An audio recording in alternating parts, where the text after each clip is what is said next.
Duel on Fox Sports Detroit is presented by Bell Tire.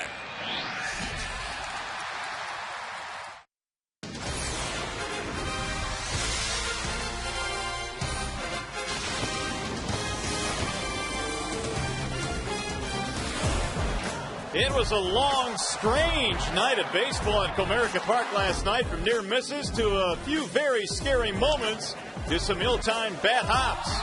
It was a night that left the Tigers confused and frustrated. Hopefully better things tonight. Not a beautiful night for baseball here in the Motor City as we welcome you to Comerica Park. Game 2 in this series featuring the Rangers and the Detroit Tigers. Hi again, everyone. Welcome to Tigers Baseball. Mario and Pemba, Rod Allen, glad to have you with us for Game 2 in this series. Tigers with 14 innings of baseball last night, Rod. They end up losing the game, but maybe more importantly, they lose their third baseman. Brandon Inge now is out 4 to 6 weeks. Well, they lost one of their leaders, and you really can't measure what Brandon Inge brings to the dance every single night as far as batting average and defense.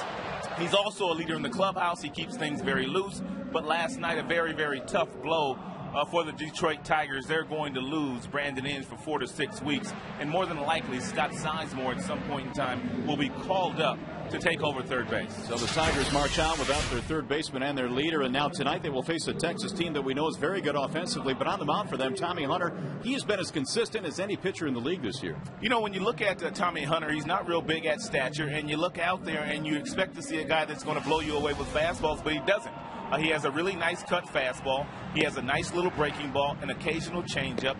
But what he does do is he competes. When he goes out there, he's not afraid to throw the ball over the plate, and he keeps the hitters out of hitter-friendly counts. And when you do that and you have the kind of offense that Texas has to back you, you can rack up 6 wins without a loss. All right, Tigers trying to snap a 6-game losing streak here at the ballpark tonight. That's a story from Comerica Park. Right now we go back to the studio, the Call Sam Studios, and here's Mickey York.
Baseball here in the Motor City, back here at Comerica Park. Texas in town again tonight. Game 2 in this 3-game series. And if the Tigers combine for 3 or more home runs in this game, bring a copy of the box score to a participating Arby's location tomorrow. Get a free small order of curly fries. How about that Texas starting lineup tonight? It is presented by Honda Bloomfield. It features Elvis Andrus leading it off and playing shortstop. Michael Young is at third base. Ian Kinsler will play second base. Then Josh Hamilton had a big night last night with 4 hits. Cruz in right, Murphy in left, Molina, Davis, and Bourbon are your bottom 3 in the Texas lineup. Here's the scouting report on Armando Galarraga, presented by Ace Hardware. Well, as we expected, Galarraga would get back into the rotation. They sent him down right before the All-Star break to make sure he continued to pitch. And I believe he pitched 3 innings in the minor leagues before getting the call back up. He has pitched very well against the Rangers, who used to own Galarraga. He is 2-1 with a very good earned run average in 3 starts against them. And one of the reasons why he keeps Kinsler down 0-for-7 is Ian Kinsler against Galarraga. And here's how the Tigers will line up tonight defensively for Galarraga. And, of course, the Tigers' defense is always presented by Beaumont Hospital. And we are ready for baseball here tonight as Elvis Andrus leads it off, facing Armando Galarraga. Tigers trying to bounce back after a tough loss last night in bonus frames. There's a base hit right up the middle for Andrus, and the Rangers picking up where they left off last night. This team does not allow fastballs to go by. And you like the fact that Galarraga threw a first pitch strike, but you got to locate them because they are a very aggressive ball club. Check out Armando's numbers with 9 starts, 3-2, earned run average, a shade under 4.5. Opponents hitting .258 against him, but one of the things that Galarraga does very well, he keeps base runners very close once they get on. And Andrus is a base stealer. He is indeed, with 24 swipes this year. And a strike call to Michael Young. I was talking to Ron Washington before the game, and I was asking him, what would you do? Because Galarraga does not give up lots of stolen bases to base runners. He said, well, if we can't run, then we'll start to hit and run. We'll put some runners in motion. He said his club hits in the way too many double plays. Young in the ball game last night, 2 out of 6. Ball high, 1 ball and 1 strike. It was such a long game last night that a lot of the guys batting at the top of the lineup had 6, 7 at bats. Percentage for Andrus is not good, 69%, but he's still very young. He will get better. He's got a lot of athletic ability. Meanwhile, double play candidate standing in the batter's box in Michael Young. He's hit into quite a few this year already. He leads their club, as a matter of fact.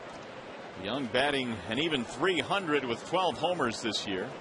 He was the all-time franchise hit leader for Texas. 1,777 hits. 1-1. Fouled back out of play. 1 ball and 2 strikes. One of the other things Ron Washington said about Elvis Andrus is that he is a very, very aggressive kid on the bases. And he has made some bad decisions this year on the base pass, but he does not want to take that part of his game away, the aggressiveness, so he pretty much gives him free rein. And I guess that's the only way a rookie can learn, huh? No question about that.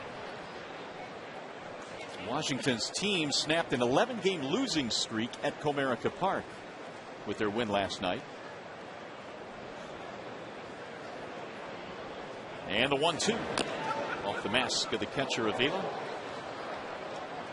And Gary Pettis, the first base coach for the Texas Rangers, has a stopwatch in his hand, and he's trying to gauge whether his base runner can run or not.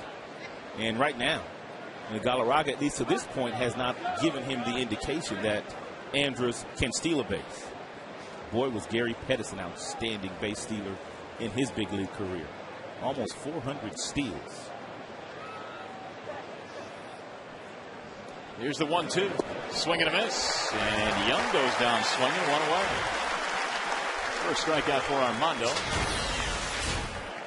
That roster move the Tigers announced today, putting Brandon Inge on the disabled list. Casey Fien, who has had more miles than anybody on the frequent flyer card this year, is back up to the big leagues. Tigers' bullpen has been beat up a little bit in the 5 games since the All-Star break. Therefore, the extra arm added to Jim Leland's bullpen. Here's Ian Kinsler. Kinsler last night 1 for 6. He did have 3 RBIs. Hit a home run in the ball game. And up with the right hand goes Wally Bell, strike one. And we told you in Galarraga's pitching profile that Kinsler is one guy that he has been able to slow down in the 3 starts that he's had against Texas in his career. Kinsler does not have a hit against Galarraga.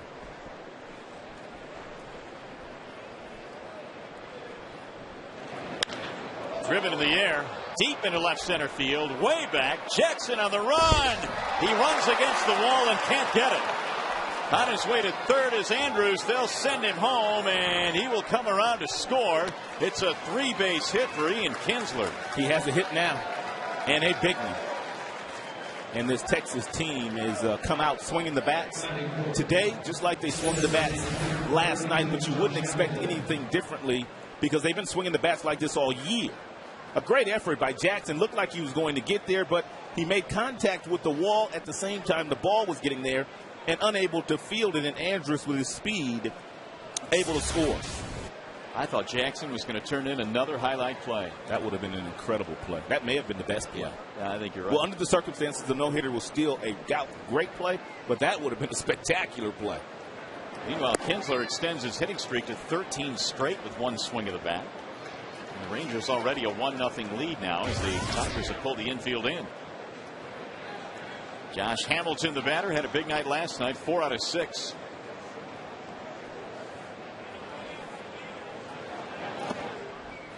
And he'll try and get a run in from third with less than 2 outs. This is the count that Galarraga must stay out of. As we get a look at Kinsler and his 13-game hitting streak, and Johnny Damon also has a 10-game hitting streak. But Galarraga cannot have 2-0 counts to this Texas Rangers ball club, especially this guy here, Hamilton. Hamilton leads the American League with a .353 average.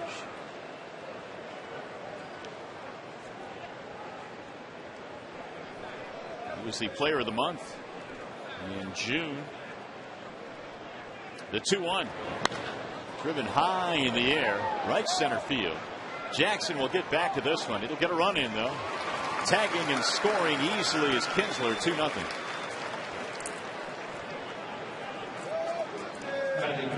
Let's take one more look at the play of Jackson in center field and the fact that how far he has to run for this ball. Jackson is in center field, and after this ball leaves Kinsler's bat, he runs a mile to the warning track and almost makes a grab. I mean, you're talking about 40, 50 yards and almost makes a great play. And it never looks like he's running hard. He just glides to the baseball. There's a strike called on Nelson Cruz. So the Rangers, who pounded out 19 hits last night, have 2 runs on 2 hits in the first inning tonight. Cruz sends it high in the air to right and deep. Bosch goes back, edge of the track. Side retired. 2 runs, 2 hits. Bottom of the first coming up.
this one. Here's the Tigers starting lineup presented by Big Boy tonight. Austin Jackson leads it off. Johnny Damon, followed by Maglio Ordonez. Cabrera's at first base tonight. Then Brennan Bosch in right field. You've got Rayburn playing second. Avila will catch. Kelly filling in at third base. Danny Worth is your shortstop.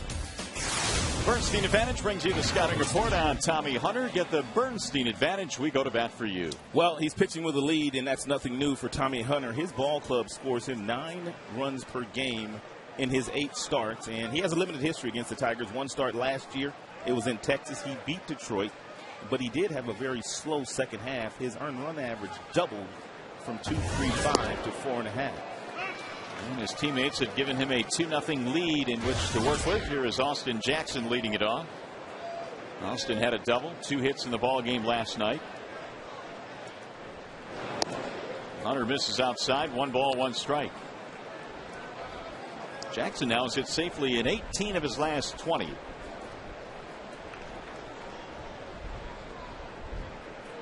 One pitch.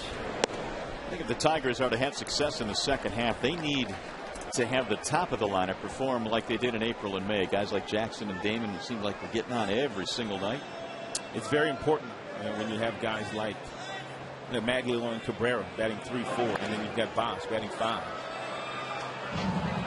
It helps to have those table setters always on the base paths. Of course, Jackson had a big month of April, winning the Rookie of the Month award.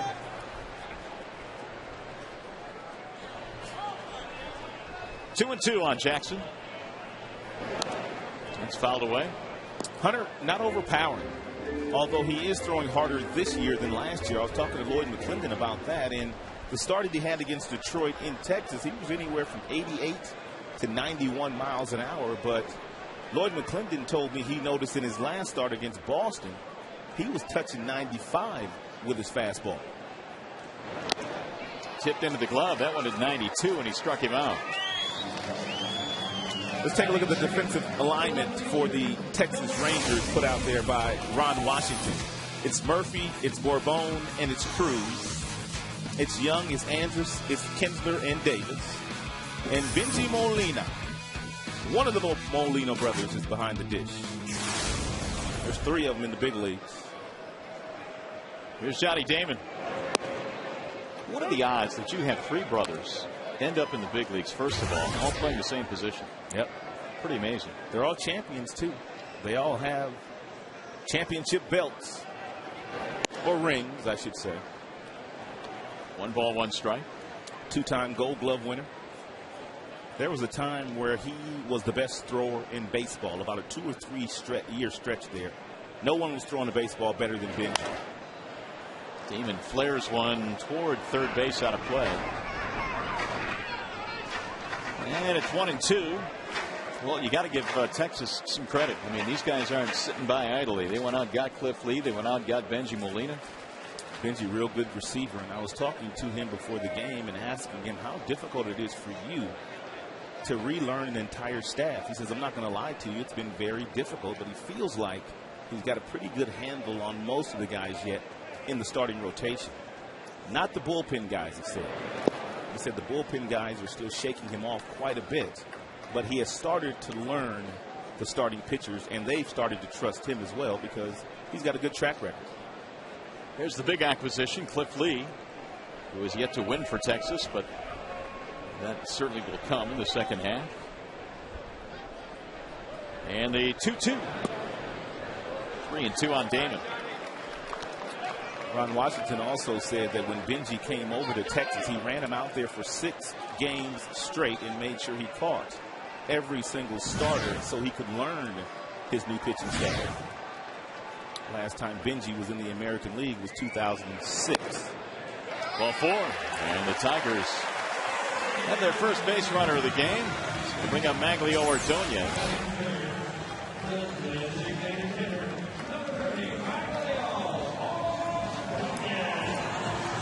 Didn't miss by a whole lot.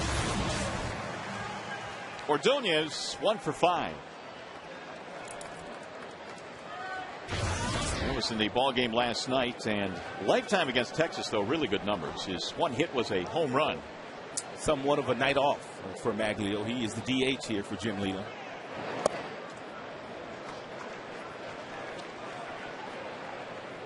Ordonez now has hit 12 home runs. He has knocked in 58. He is the tying run at the plate here as we play in the bottom of the first in a 2-0 game. Texas on top.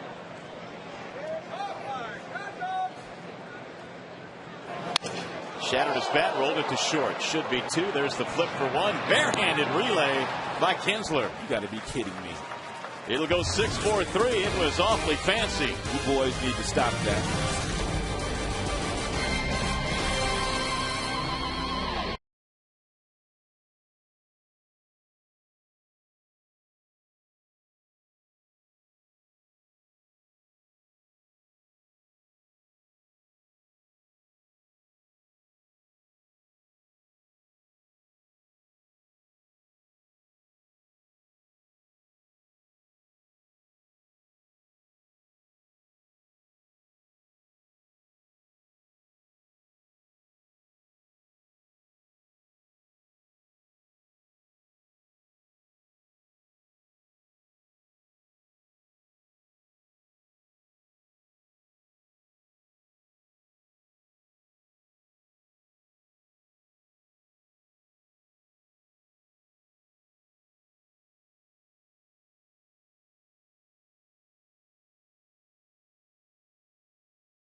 Strength and stability since 1849. And by Comcast, call 1-800-COMCAST for TV, phone, and internet. Back here at the ballpark on another nice night here in the Motor City. The Tigers down by 2, though, as we go to the second. It'll be David Murphy leading it off against Armando Galarraga. Murphy, Molina, and Chris Davis. First pitch outside to the left-handed batting Murphy. Used as a pinch hitter in the ball game last night, was 1 for 1 and batting .266. Drives this one in the air to center field. Jackson is on his horse again, still going back. He looks up and that ball is gone. Ooh, that's a big fly. More than 420 feet to dead center field into the shrubbery. We don't see many go out there. Did you think that ball was hit that hard? No, I did not. But it must be a little wind up there today. I don't want to take away anything from Murphy, but we watched Kinsler play long ball today. We saw Cruz go very deep to right field, and we saw that ball get up in what appeared to be a jet stream and just take off. I did not know Murphy had that kind of power. 427 feet. Well, we know it now. Murphy hits his 4th. There's Molina, and he takes a strike on the inside corner. Benji Molina was 1 for 1 last night, came on as a defensive replacement. He skies this one to left center field and hit well. Jackson on the run again, still going back. Jackson will be tired after this one. Getting his exercise. He's been out there for 2 innings. They're running him ragged. By the way, this game is available in crystal clear high definition on Fox Sports Detroit HD. Sponsored by Comcast. Well, a couple of balls that were absolutely hammered to start this inning. Molina's, though, stayed in the ballpark. Here's Chris Davis. Davis would just as soon turn the page from last night. He was 0 for 7. And when you think about it, Davis probably doesn't enjoy coming to Detroit. He is 0 for 27 career at Comerica Park. Ouch. 0 for 27. Well, before last night's game, the Texas Rangers had not had a whole lot of success here at Comerica Park. They had lost 11 straight before getting that victory last night. swing and a miss. That was a very difficult loss for the Tigers because they had so many different opportunities to win that ball game. But it was one of those wins, I guess, from the Texas side of things that you usually get when your team's in first place. You're playing good baseball. You're kind of feeling it, so to speak. Some confidence. Exactly. Some swagger. Tigers need to get their swagger back. They have not had it since the All-Star break. 1-2 on Davis. Galarraga gave up 2 in the first and the long home run to Murphy here in the second.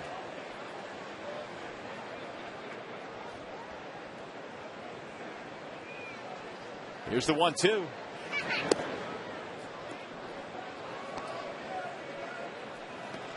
Davis at 169 right now. His second stint with the big club. He's absolutely tearing it up at AAA. Before they traded Smoke, and now he's back in the big leagues and make him 0 for 28 at Comerica Park lifetime. 2 gone. 2 strikeouts for Galarraga. If Galarraga can locate his breaking ball where he located this last one to Davis, and then he can manage the rest of this game and allow his offense to kind of catch up against Tommy Hunter. That was a well-located breaking ball for a left-hander or a right-hander. Julio Borbon pops up the first pitch in the shallow left. Damon is there. And that'll end the inning. Home run makes it 3-0. Tigers baseball tonight presented by Bell Tire.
They're down 3-0 as we head to the bottom of the second inning, and Hunter will face Miguel Cabrera to lead it off. Cabrera, Bosch, and Rayburn in the Detroit lineup here in the second.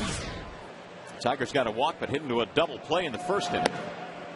Big night last night for Cabrera. That last pitch is a pretty good example of what Tommy Hunter does best. 93, nice movement to the outside corner, and he throws lots of strikes. He's not afraid to throw the ball over the plate. One of the things that he does do is he stays out of hitter-friendly counts. He usually works ahead. Cabrera last night 3 for 6, and quite easily, and maybe a few other ballparks in the league, could have had 4 home runs last night. He ended up with 2. Swing and a miss. Well, last night we told you that this series featured 2 guys that had a chance at the Triple Crown this year. 2 real good players, 2 all-stars, special talents.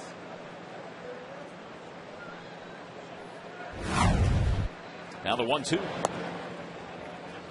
He's reading on the Triple Crown because of these 2 guys and how difficult it is. Obviously, the last one to do it was Carl Yastrzemski back in '67, but the last 3 Triple Crown winners all played on a team that went on to win the pennant. Did they? Frank Robinson in '66, Mantle in '56. And then, of course, Yaz. High drive into left field, but this one is going to stay in the ballpark, and one gone. Hey fans, experience exclusive Tigers video articles and analysis at FoxSportsDetroit.com, along with dynamic content on your other favorite local teams, plus join the conversation in our fan forums. It's all waiting for you now at the FoxSportsDetroit.com. Here is Brennan Bosch. Well, Bosch 1 for 7 in last night's game. Brennan has cooled a bit now. He's at 325. Well, it's time for Bosch to make an adjustment because the opposing pitchers have made an adjustment against Brennan. Very seldom do they give him really good pitches to hit, but Brennan being as aggressive as he is, and no one wants to change that, he's been swinging at a lot of balls out of the strike zone. Pulled that one to first base. Davis will hit the pitcher covering for the out. 2 gone. Hit it hard down the line, but Davis is right there. Here's the 1-0 fastball as they want it up in, and let's see where it goes. Let's see if this is a good pitch to hit. It's up in the strike zone. The ball tails back over the heart of the plate. He hits it awfully hard, but it is the top of the strike zone. And one of the reasons why he hasn't hit many home runs in the month of July, as a matter of fact, he hasn't hit any. And because most balls are up, and it's tough for a left-hander to get on top of those firm fastballs in the mid-90s. Here's Ryan Rayburn. Most left-handers like the ball down. That's where they do their damage. We joked earlier about how Lloyd just stays away from Bosch because you just don't want to mess him up. But do you think we're getting a little bit closer to the time now where maybe Lloyd has a little chat with Brennan? Well, I know that Lloyd probably has had some conversations with Brennan in regarding to how he's played the last couple of weeks, and he probably has noticed exactly what I have, and I'm sure Brennan's aware of that. Meanwhile, the Tigers go quickly 1, 2, 3, 2 in the books, and it's still 3-0 Texas.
Name and eye care.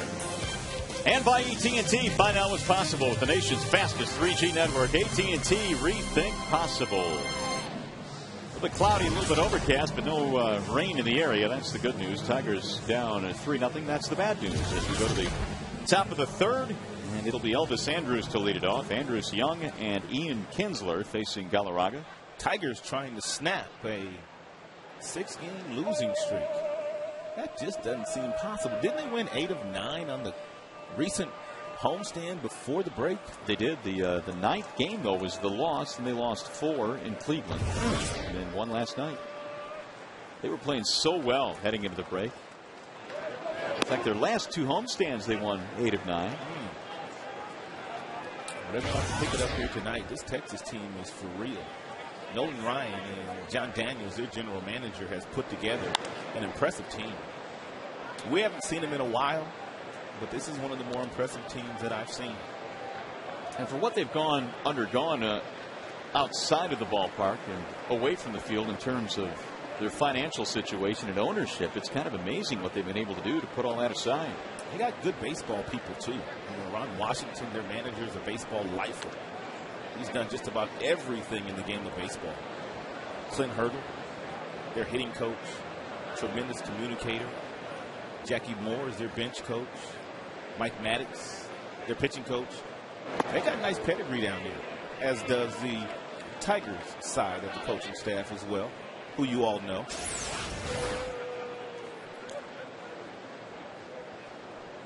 Up and in on Andrews, who singled and scored a run.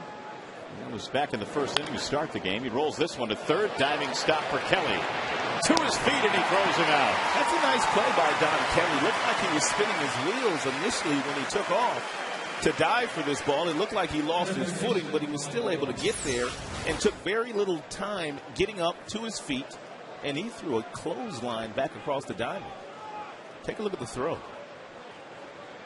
A lot of times that's how you judge those great plays. A lot of guys make diving plays, but they don't finish the play because they rush. He didn't rush.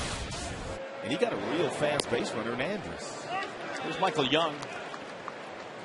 So the Tigers turn in a nice defensive play here in the third. I guess the million-dollar question is, how many reps will Donnie Kelly get at third base? Jim Leyland was a bit uncommitted in his answer to that very question. He did say that Carlos Guillen would stay at second base, though, didn't he? He did, and he has said that from the get-go, and that's why, you know, they put him there in the first place. They just want to keep him there and just let him play there and kind of move along. So I think that'll be the case. Well, Scott Sizemore, he is starting at third base tonight for the Toledo Mud Hens. And Jeff Larris had played most of the third base position for Larry Parrish down in Toledo. So we'll see. My guess is Sizemore is going to get a chance to play some third base when he comes back to the big leagues, which is going to be pretty soon, I believe. And hopefully it'll be a Sizemore that'll be a little bit better offensively. I still think that his ankle was bothering him, and I think some of the coaches expressed that as well, just the way he was moving on the field. He wasn't really 100% yet. And it's tough to play at this level when you're learning, not necessarily learning a new position, but you're learning a new double play partner. And you're playing with the stakes that the Tigers are playing with, and that's to win a championship. They may be willing to look at Sizemore because of the fact that he's hitting .331 with 5 homers and 18 driven in since going back down to AAA. He had some type of an injury that kind of limited his play. But he had been working out at third base in Toledo even before the start tonight at third base. So I don't know what was on the Tigers' minds, but he had already been doing some work around that third base bag. Young takes it away, 3-2. Well, there's no question that the Tigers' depth has taken a blow. There's no doubt about that with Inge out of the lineup now. 4 to 6 weeks, I guess you can never really tell until you get to that 4-week mark how much longer it'll be. But we certainly wish Brandon a speedy recovery. 3-2 pitch. Brandon brings so much more than just batting average and defense. I mean, he's the elder statesman on the club. He's always loose in the clubhouse, always having fun.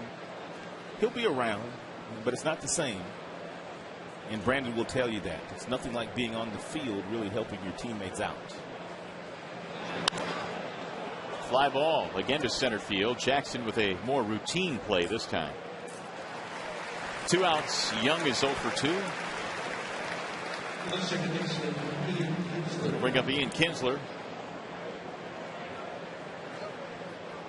Kinsler tripled and knocked in a run back in the first. That extends his hitting streak to 13 consecutive games. Ian is one of the best second basemen in all of baseball. He'll steal you 30 bases. He'll hit you 30 home runs. He's very good at second base. You don't hear a whole lot about him, but he is one of the premier second basemen in all of baseball. Well, he was a 30-30 guy last year. He won't get there this year. More than likely in either category. He has 5 homers, 9 steals. But he had one of those injuries the first month of the year that can really be a lingering injury. The famous high ankle sprain that a lot of basketball players get. Dead pull hitter. Right field is somewhat foreign to Kinsler, but yet he's still hitting 300.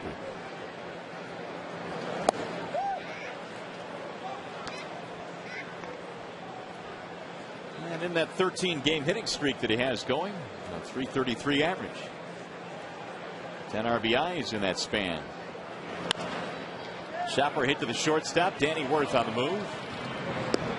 And a 1-2-3 inning for Galarraga. 2.5 in the books here at Comerica.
$30. Call 313-262-2010 or visit DetroitLions.com.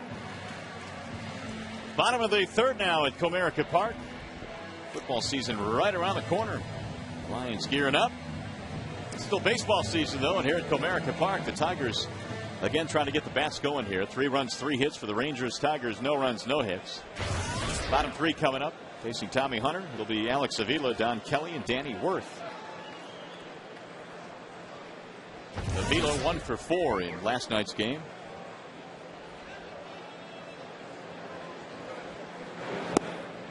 Hunter misses inside. Tommy Hunter is 24 years old. He is son of Indianapolis, Indiana. And it was about this time last year that Hunter was rolling up some big numbers. He was their pitcher of the month last July. There's a strike, 1-1 on Avila. He and Alex Avila were also teammates and roommates in college at the University of Alabama. So they know each other quite well. They're squaring off against each other right here. Justin White had that story in the pregame show today. And Avila was talking about Hunter liked to bake a lot. Really? Yeah. It's always nice to have a roommate that likes to cook. There's a strike call. 2-2.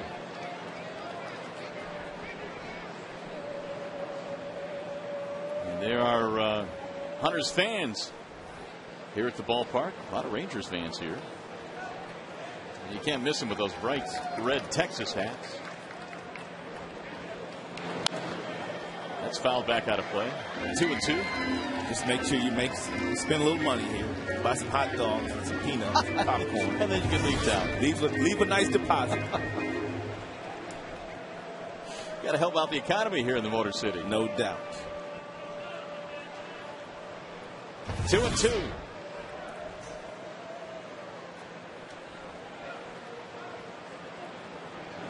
Swing and a miss, and Avila goes down.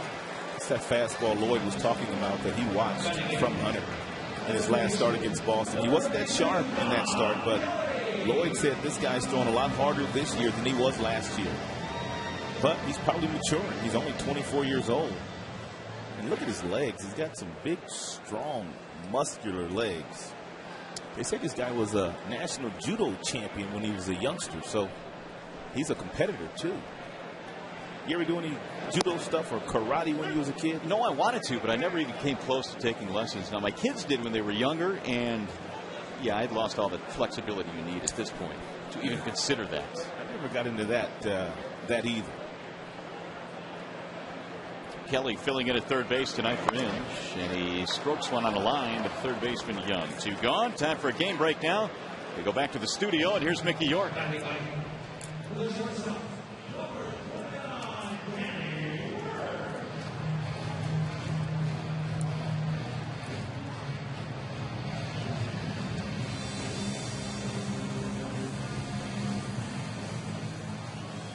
All right.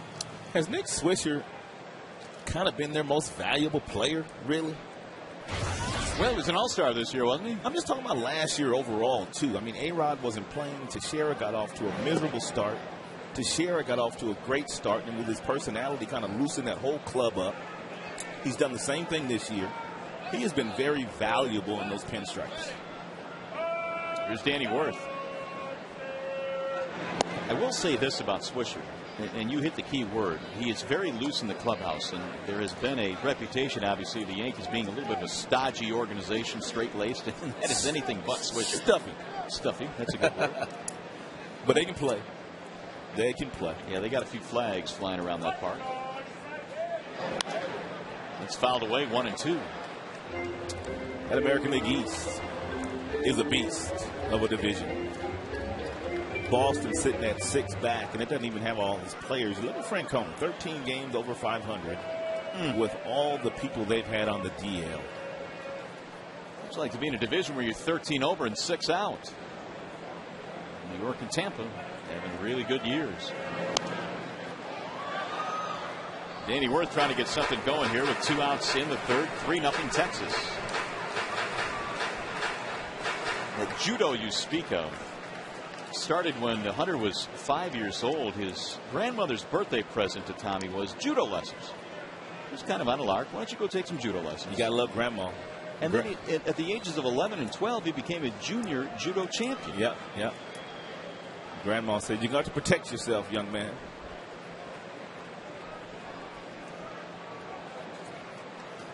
One and two.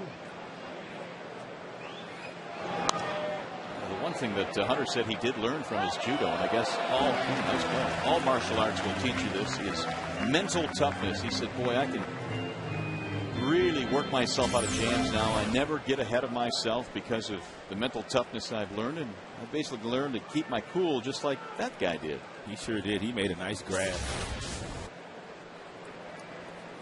But no doubt about that. We talk about football and basketball guys, sometimes 2 sports stars, how some of those intangibles work on the baseball field as well. Worth is out 5-3. Tigers go 1-2-3. We go to the 4th. Hamilton, Cruz, Murphy coming up.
a new ticket package that lets you pick the games you want to attend. All purchasers receive great season ticket holder benefits, including postseason priority. Call 313-471-BALL or visit Tigers.com. I am not a fan of that word purchasers. Yeah, me either. It's a tongue twister. It is. Purchasers. Purchasers. We'll get her down. Purchasers.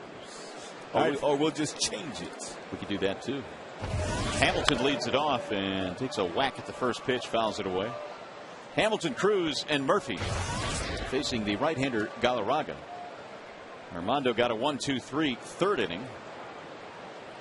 Hamilton drove in a run with a sacrifice fly his first time up. I was chatting with Clint Hurdle, the hitting coach, briefly before the game today, and I dropped Larry Walker's name on him regarding Josh Hamilton. Of course, Clint Hurdle used to be the batting coach in Colorado when Larry Walker was doing a lot of damage for the Blake Street Bombers. That's what they used to call their offense. And he said, you know what, that's a great comparison. Both 5'2" players, they could do it all. Power, speed, arm, fearless. Larry Walker was a great player for about 7-8 years in the National League. Yeah, and somewhat, I don't want to say unnoticed, but maybe unheralded. And unheralded when you look at his numbers as a whole in his career. He had base running instincts. He was a tremendous base runner, arm strength. A lot of those guys that played then, they just didn't get the credit they deserved because the ball flew out of Coors Field. And it did fly out of Coors Field. Anybody's been there, and you know that. But those guys didn't get enough credit for what they were able to do. Now, Walker could hit anywhere, really.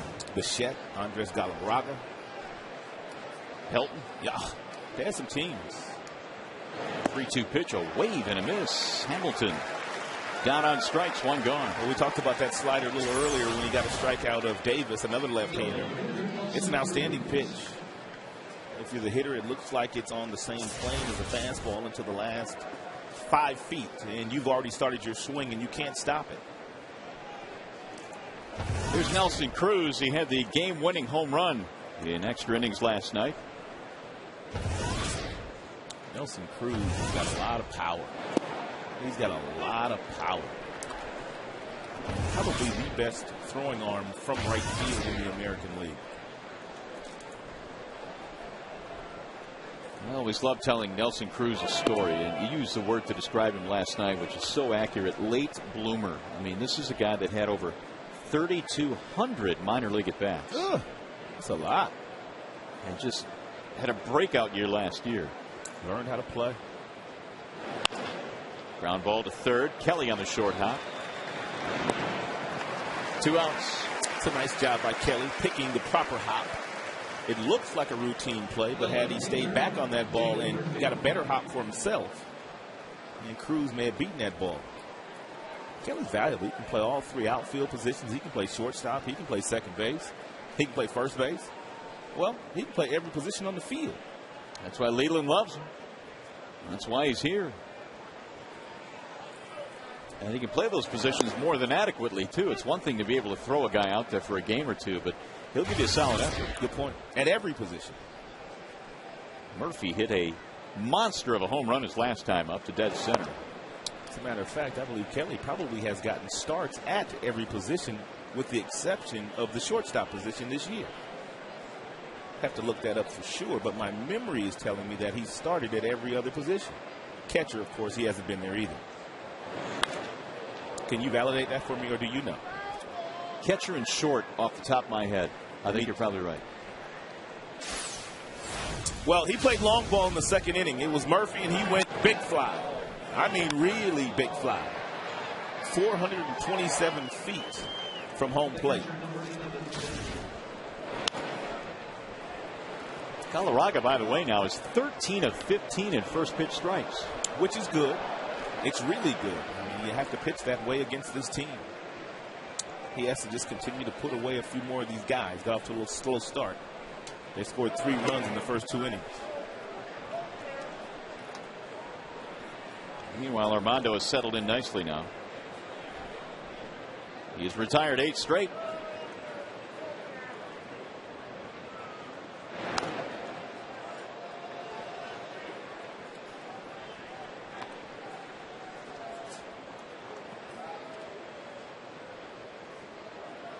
Murphy's home run is 4th of the year. This is the guy that hit 17 long balls last year.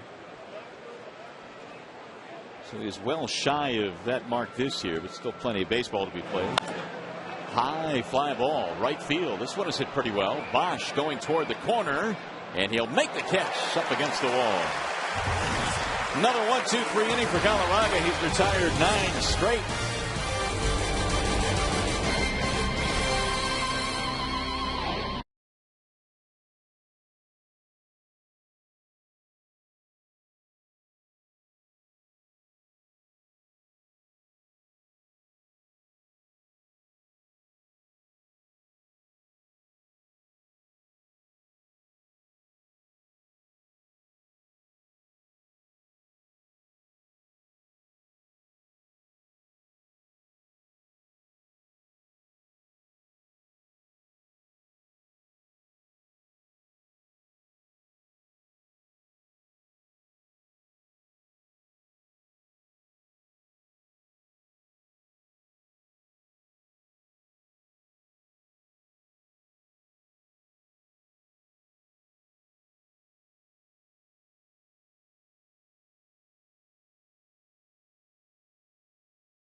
A good question.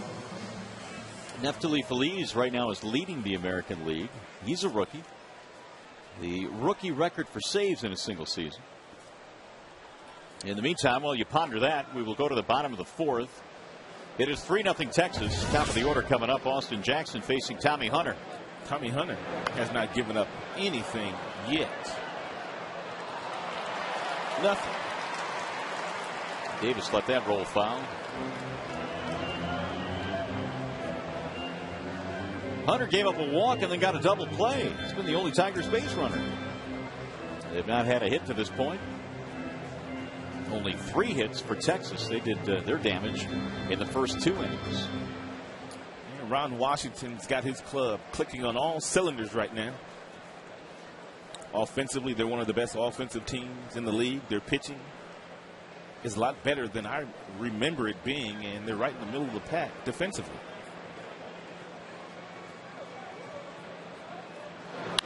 Right back up the middle. There's your first hit. Into center field. And so Jackson is on. We'll bring up Damon. Jackson now has hit safely in 5 straight.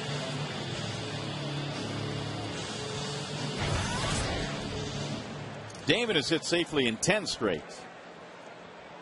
And he extended that streak with a late hit last night, which tied the game at 6.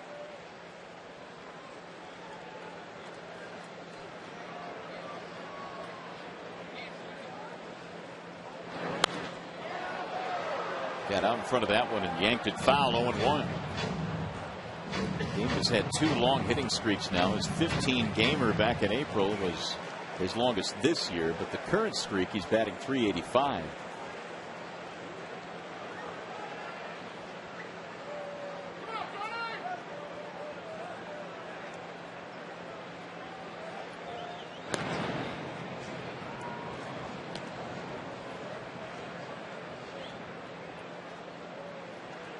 Hunter is 24 years old. We mentioned out of Indianapolis.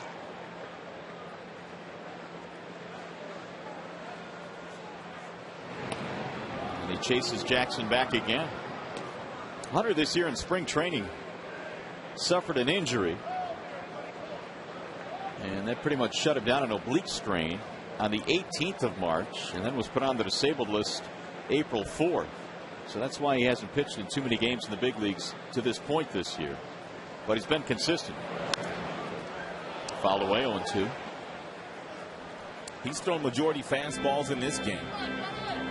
He has thrown a total of 41 pitches, 27 strikes, 14 balls. And the majority of those pitches have been cut fastballs, anywhere from 91 to 95 miles an hour. Fastball is the best pitch in all of baseball, a well-located fastball. Lifted to center field. Bourbon on the move. First out of the inning.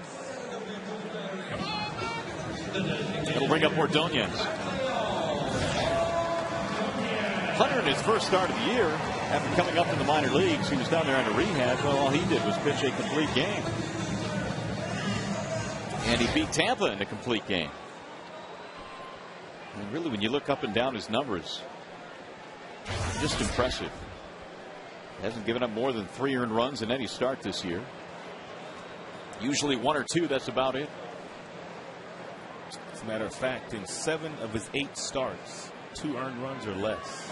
There you go. In 7 of his 8 starts. He's been stingy. He's also been supported pretty well. No doubt. So is Phil Hughes and Blackburn and Price and Sabathia. Blackburn, the only one that's not taking advantage of all the runs that he's been given. All the other guys are winning lots of games.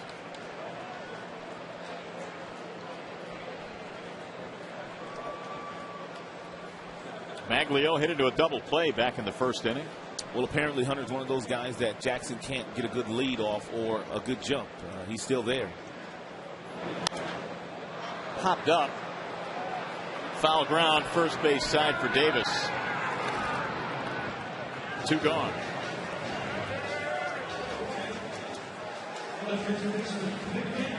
He's going to leave it up to Cabrera. Let's take a look at what Hunter's been able to do here today. He's changing eye levels with his fastball. That's a cutter. Then he elevates one. Then he goes to the bottom of the strike zone, just keeping the ball off the barrel of the bat. He jams Maglio and he jams Cabrera as well. So he's moving his fastball all around the strike zone today. Majority of his pitches, fastballs. In and out, up and down. It's been the key to success here today. Cabrera is 0 for 1. He flied to left field his first time up. Hunter stays away, 1-0. Miguel leads the American League with 82 RBIs. Also leading the league in slugging percentage, 645.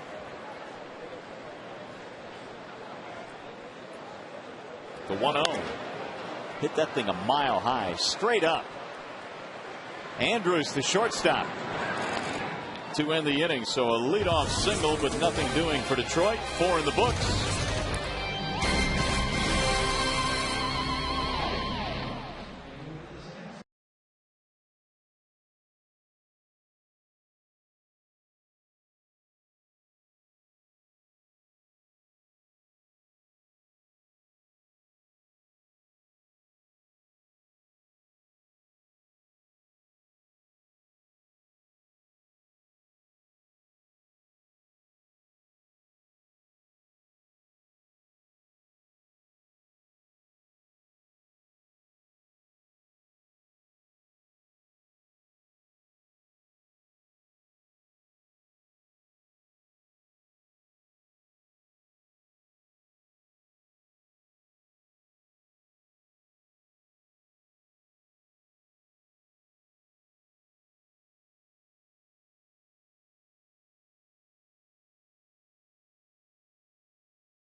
Text Buyer to 37338 to be eligible to win a fantastic prize pack any baseball fan would love. Meyer, higher standards, lower prices. Top of the fifth inning now already here at the ballpark. The Tigers down 3-0. And the Rangers in the fifth inning will have Benji Molina to lead it off. Molina, then Davis, and then Julio Bourbon. Galarraga has seemingly righted the ship here after giving up that home run to Murphy in the second. He has now retired 9 straight. Molina fly to center field back in the second.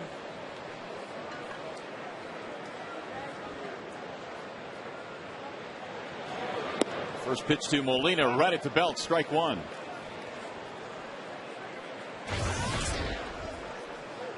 Benji batting .270, was acquired from San Francisco July the 1st. One of the big moves that Texas has made, bolstering their catching situation.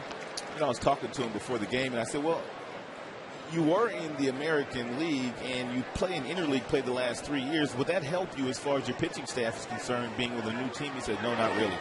He said, not the same at all. And he waves and misses there for a strikeout. It is tough to learn a new pitching staff halfway through the year, but if anybody can do it, I believe Benji can. Well, he's had so much experience. That's a good slider by Galarraga. He's got a good slider. He started to settle in here lately. He's made some nice quality pitches from the second inning on. There's Chris Davis. So make it 10 straight retired by Galarraga. Now, when you started your broadcasting career in the major leagues, was Molina in Anaheim? He was, yeah. He had been called up, I think, a couple of years after I'd gotten to the Angels. He was an outstanding receiver and thrower and player, wasn't he? He sure was. As Davis bangs a single to center field. And I remember when he first came up, Mike Scioscia told him, I want you to do one thing. I want you to learn the staff. I want you to worry about calling pitches, calling the game. Don't worry about your offense. That'll come later. And that's, something Scioscia has always preached. But Molina's always been a really good hitter for a catcher. A little bit of power. As you mentioned, 1-2 Gold Gloves. Good player. Yeah. You got to watch Bourbon in this situation. He's one of those guys that likes to bunt for a base hit. And Kelly, although has the ability, he has not played down at third all that much this year.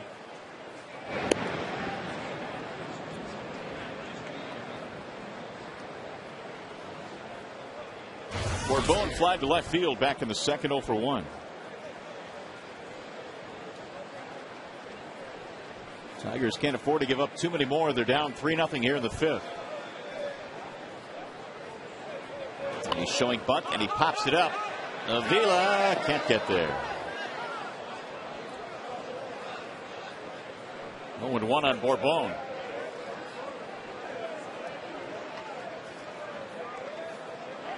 That's just a nice weapon to have that so many don't have. There's so many guys that can't bunt for a base hit. So if you're a smaller guy, a table setter, and you've got some speed, why not try to get that ball down on the ground and run and try to get yourself a base hit?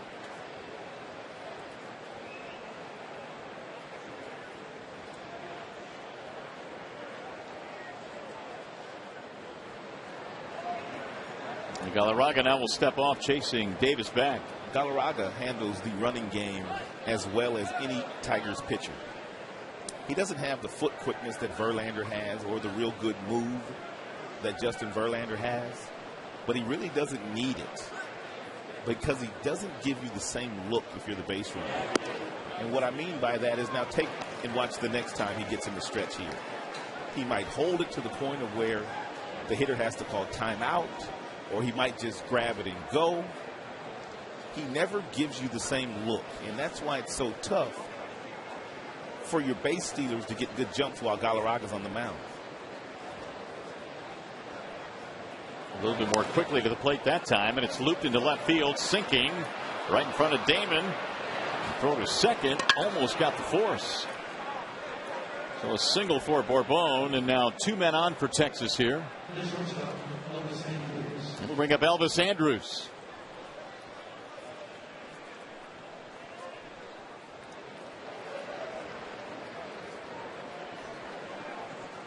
Andrus is 1 for 2, has a base hit. First time either team now has had a man in scoring position.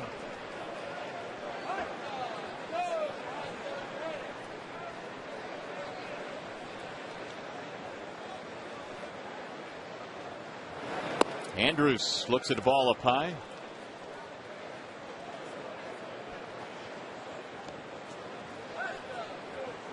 Five hits for the Rangers. Actually, the Rangers had the Kinsler triple in the first inning, so we'll update that stat. Second time now in the game. Meanwhile, only one Tigers hit tonight against Hunter. By the way, we forgot to mention the single by Davis here in this inning. Snapped an 0 for 28 at Comerica Park. Kind of just snuck on by. A monumental hit like that, and we let it go. Did he ask for the ball? I don't think so. I don't think he did. 2-0 on Andrews.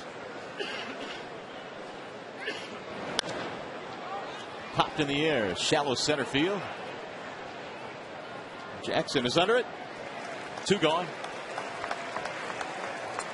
Hey fans, as soon as the game ends, our coverage continues with Tigers Live. You'll hear from the manager, Jim Lehman, and the players. Plus, we'll break down the game and show you all the highlights. Tigers Live from the Call Sam Studios immediately after the game here on Fox Sports Detroit.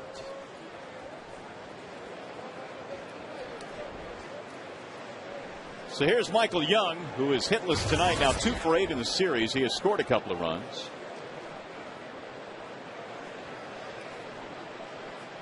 Rangers trying to add to their lead. They got 2 in the first, 1 in the second. A long home run by Murphy tonight. Kinsler and Hamilton also have RBIs. We mentioned last night this is a Texas team that leads the American League in hits. They had 19 hits last night.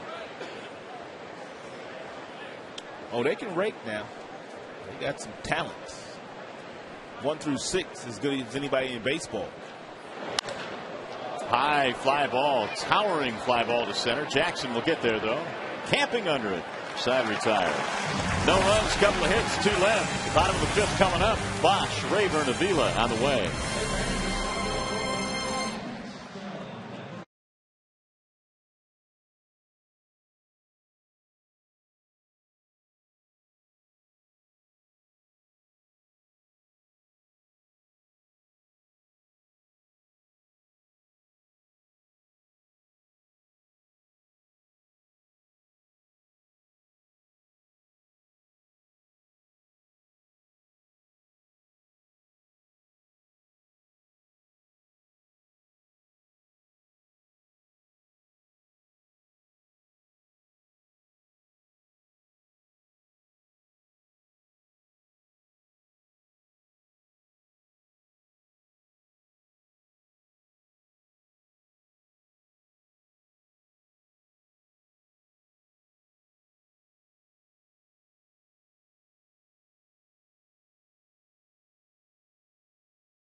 A couple of them, at least in our opinion, are in this game. Brendan Bosch has kind of taken the league by storm in his rookie year. Tommy Hunter, their starter, 6-0 with a 2.39 ERA, and a few other guys that are kind of surprising this year. Yeah, Bautista with 25 big flies. Ubaldo Jimenez, 15 wins, 1 loss, pitching in Colorado. It's amazing. And, Bautista, all those home runs. Martin Prado, we saw him as well in interleague play in Atlanta, and he was getting 2 hits a day. So he does nice work himself. It's a nice list they compiled there of surprises in baseball. Brendan Bosch leading things off here as we play in the bottom of the fifth. It'll be Bosch, Rayburn, and Avila facing Hunter. Tigers have had just one hit, the leadoff single by Jackson in the fourth. Hunter's 2-0 pitch off the end of the bat. Well, here's where Brennan can be a little picky. I mean, you're looking for your fastball because Hunter's thrown a lot of fastballs, but make sure he throws you one that you can do some damage with. If it's a borderline pitch, then you try to the best of your ability to take it. It'll be 3-1. Ooh, that was a good one. Changeup, it looked like at 85. We haven't seen many of those today. And just by taking a little bit off in that count, allowed him to get away with this pitch right down the middle. It's either that or a BP fastball, but he took about 10 miles per hour off. 2-2 on Bosch. Well, Hunter just part of a pitching staff in Texas that has really rounded into form nicely. We talk about the addition of Cliff Lee. That'll certainly help. But for so many years, the Rangers had plenty of offense to burn. They didn't know they would get the kind of work they've gotten out of Kobe Lewis, who they signed out of Japan. And C.J. Wilson, who used to pitch out of their bullpen, is a starter for them. And he has been tremendous. I don't think they expect to get the numbers that they've gotten out of those two guys, along with Hunter being 6-0. They've been able to use that pitching to ride to a 5-game lead in the West entering play tonight. 3-2 pitch. Popped him up. Foul ground at first base for Davis. Still waiting for it to fall. One gone. How about the AT&T trivia question again tonight? Here it is. Who holds the rookie record for saves in a single season? And it's Kazuhiro Sasaki, who came over from Japan and saved 37 in 2000 with the M's. I faced him over in Japan, and he had pitched about 9-10 years in Japan before coming to the United States. So he was an older rookie, more polished rookie. I saw that list. Neftali Feliz with 25 in the current save leaders. Yeah, which also, or always I should say, brings up the debate when you have a guy like an Ichiro winning a Rookie of the Year award, or Sasaki winning the Saves award, or anything else. Yep. You know, those guys had so much years, or so many years of professional baseball in Japan. Are they truly rookies? 1-1 on Rayburn. Other way to look at it, I suppose, is what do they say the level of baseball in Japan is? The equivalent here in the States, about AAA? On any given day, it could be big league baseball. Oh, really? I mean, when you've got a good pitcher out there, and there is some good pitching in Japan. So on any given day, when a good pitcher shows up, it could be big league caliber baseball, but on average, it is probably in between AAA and big league baseball the majority of the nights. 1-2 on Rayburn.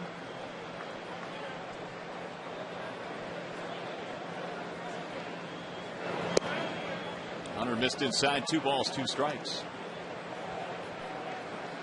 Rayburn at second base tonight. Guillen gets the night off. Hunter has allowed just 1 hit and a walk. That's it. The single to Jackson, a walk to Damon. The 2-2. Back up the middle. Andrus will get over there. Look at that play. Oh, and a scoop at first base by Davis. Wow. Andrus showing off some major league range there. This is amazing. Look how quickly he gets rid of it. It's not so much the range, but he looked like his mentor, Omar Vizquel, who wore a Texas Rangers uniform last year. That was an Omar Vizquel kind of play.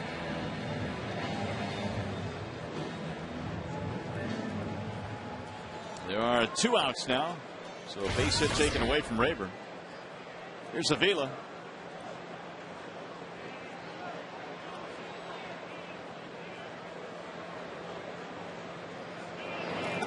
Ball 1 to Alex, who struck out swinging back in the third.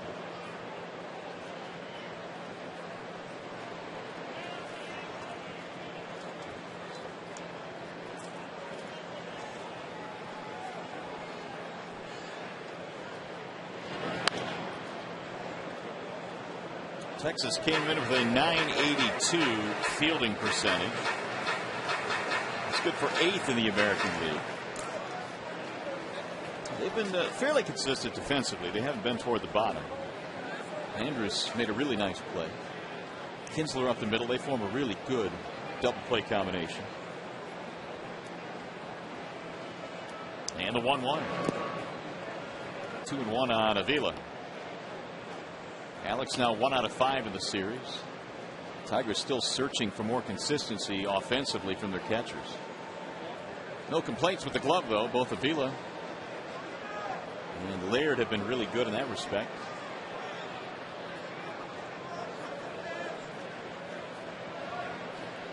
Here's the 2-1.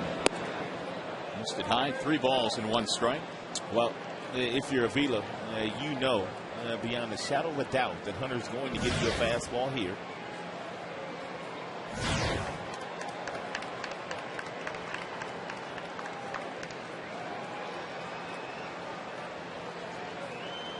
These are the counts that you live for as a hitter. He got one. And Kinsler goes to the grass to throw him out.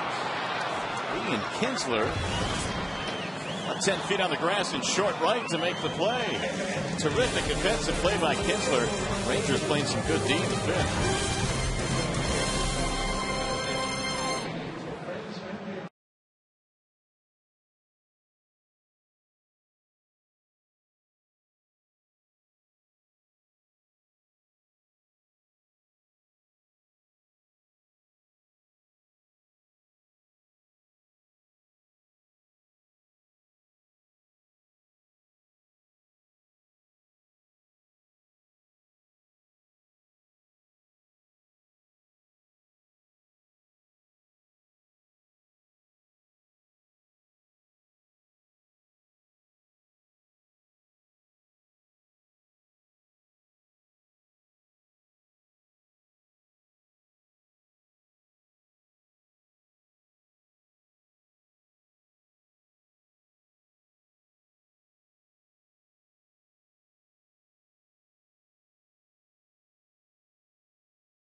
On Fox Sports Detroit is brought to you by All the Best Laundry Detergent. The Other Guys, starring Will Ferrell and Mark Wahlberg, in theaters August 6th. And by your Detroit area Volkswagen dealers. Visit DetroitVWDealers.com. Starting to cloud up here at the ballpark. Looking a little bit ominous out there beyond the center field wall. Tigers down 3-0 as we go to the top of the 6th inning. And Armando Galarraga facing Ian Kinsler. Ooh, that's a big word. Break that word down for me. Ominous? Yeah. Trouble. Ominous. Spooky. Spooky. Yeah. Trouble. Yeah, that's good. Very ominous. Kinsler, then Hamilton, then Cruz. Did you get that one for Bill Brown? No, but that's the type of word that our traveling secretary would certainly. We don't get a chance to sit next to Bill anymore, so we can't get that. Have those great conversations we used to have with on the team flights. Yes. Yeah. Our traveling secretary, the illustrious Bill Brown. Very intelligent Bill Brown, who often gives us new words to try in the broadcast that very few understand. 1-2 on Kinsler. I've got to give you some credit, though. You run with him. Every now and then. Kinsler tripled in a run back in the 1st. Here's a strike call. And down he goes. Kinsler didn't like it. Galarraga dropped down to a different sidearm angle and threw a fastball that kind of ran back on the outer edges. Wally Bell gave it to him, but Kinsler might have had a beat. This may have been a hair outside. Maybe more than a hair outside, but according to Wally Bell, it was good enough. It was an afro outside. That's how far outside it was. There's the ball down low to Josh Hamilton. Well, John Hirschbeck, who's down at third base, he had a pretty big strike zone last night himself. But he was consistent on both sides. Hamilton, a strikeout and a sac fly. I was telling the story last night, and it's really a remarkable story that Hamilton went through some problems, some addictions, and missed 3 straight years of baseball. 3 years, no baseball. Comes back, plays in the big leagues with Cincinnati, has a great year. In the last couple of years in Texas, he's done very good work too. But 3 years of no baseball and to come back to do what he's doing is amazing. Supreme talent, and there it goes to the gap in left center field all the way to the wall. This will be extra bases. Hamilton thinking about 3, but he'll put on the brakes. He's got power, he's got speed, he hits for average, he's got a good glove, and he's got a real good arm. And this is a good pitch. It's on the outer edges. He's ahead in the count as well, but he knows that Galarraga's not going to give him anything inside, and he simply takes that ball and whistles it into the left center field gap.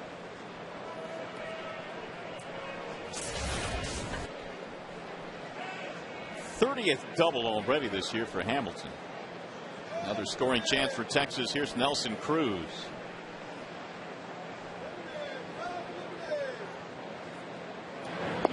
Ball 1. Cruz 0 for 2, ground out, fly out.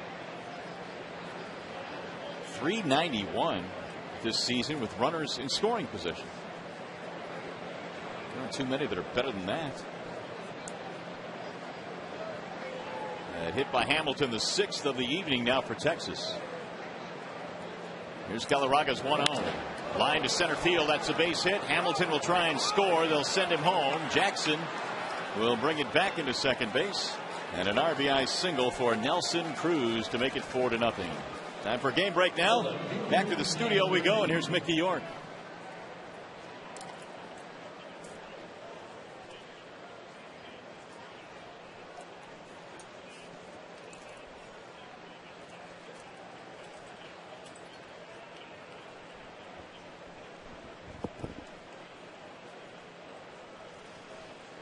All right, Mickey, thank you very much. And Luke Scott's back, huh? Yeah, he is. With a vengeance, apparently. Just in time for the trade deadline. Here's Murphy. I don't think there'd be some teams interested. For sure. Miguel Tejada is going to draw some interest. Of course, Ty Wigington on that team was an all-star, and we've heard his name quite often, but he is still in Baltimore as we speak. Especially if you got a team like Baltimore in last place, you're not going anywhere. True. If you could, spin off one of those players and get you a nice piece. You're not going to get a superstar player, but if you can get a nice piece, you move one of those guys. And none of the players you mentioned are really considered core players for the future. Nope. So they're willing to deal them. David Murphy, the batter. Tigers now down 4-0. There's a strike called, 1-1. Activity in the Tigers bullpen.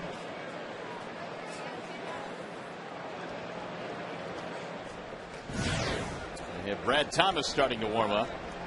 You got about 8 or 9 teams in baseball that really have legitimate shots at getting to the playoffs. Driven high in the air to right. This one is hit pretty well. Bosch is going back to the track to make the catch. Right at 365. I said 8 or 9, but I mean 18 or 19 teams.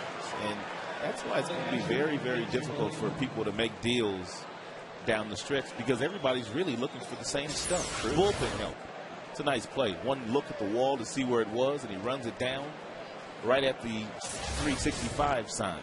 And I think that's where it becomes imperative that you have a good minor league system, because I think in many of those cases, the teams that have the premier prospects in the minor leagues are able to pull the triggers on those deals. Yes, indeed. Well, it gets back to player development. Here's Molina. And if you're a general manager, I mean, if you're in the hunt and you can do something to help your club, you do it. No, David Dabrowski last year made a couple of really good moves, but they just didn't turn out. Aubrey Huff and Jared Washburn. Neither guy really performed all that well in a Tigers uniform, but when they were acquired, everybody thought they were great deals. Right back to the mound. Molina will be an easy out. That'll end the inning. Another run in for Texas. We'll go to the bottom of the 6th, 4-0.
That they've made in the infield. This is a double play. 6, 4, 3, bare hand by Kinsler. And take a look at Andrus getting rid of this baseball on the run. And then Kinsler makes another nice play last half inning. Those last 2 plays came in the bottom half of the 5th inning. And it seems like the Tigers, since the second half began, have been getting dazzling play after dazzling play made against them. I know that kid Andy Marte in Cleveland made about 3 or 4 great plays in that 4-game series. There were a veritable boatload of great plays turned against the Tigers in that series. That's not as an excuse as to why the Tigers lost 4, but facts are facts, though. Tigers in that series, in reality, I mean, and I'm being real, the Tigers in that series with 1 break, 1 hit, could have at least split and possibly won that series with one of those balls that they made great plays. Because they didn't play well, don't get me wrong, but they could have won those games with one of those big hits. Don Kelly starts it off and slaps a base hit to center field. One of those. That is just the second Tigers hit in this game. By the way, we've got a birthday tonight we're celebrating, Ryan. Who is that? Great Tigers fan. 75th birthday tonight for Pat Ward, who's tuned in. Always watches the Tigers every night. Yeah. Happy birthday, Pat Ward. We have another birthday as well in our family at Fox. Craig Wilkin. All right, a pregame producer. Yeah, one of our producers is celebrating. How many? Well, do you think I should really say? Absolutely. It's not like the ladies. The ladies don't, because you can't say how old the ladies are. Doesn't matter. You don't mind? Not with guys. Let's throw him under the bus. How much? 39 years old. Oh, he's a young puppy. He's afraid to turn 40, though. Aren't we all? Been there, done that. Here's Danny Worth.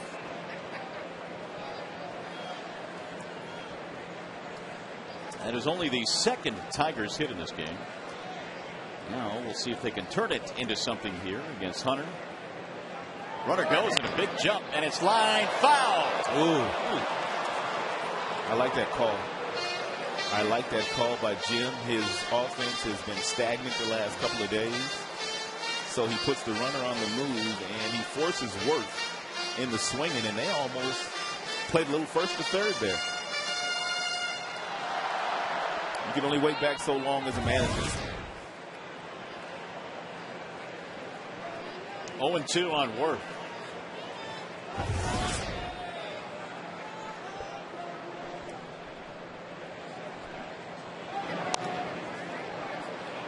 It's also Benji Molina's birthday tonight, the catcher for the Texas Rangers. So birthdays all the way around. Benji turning 36.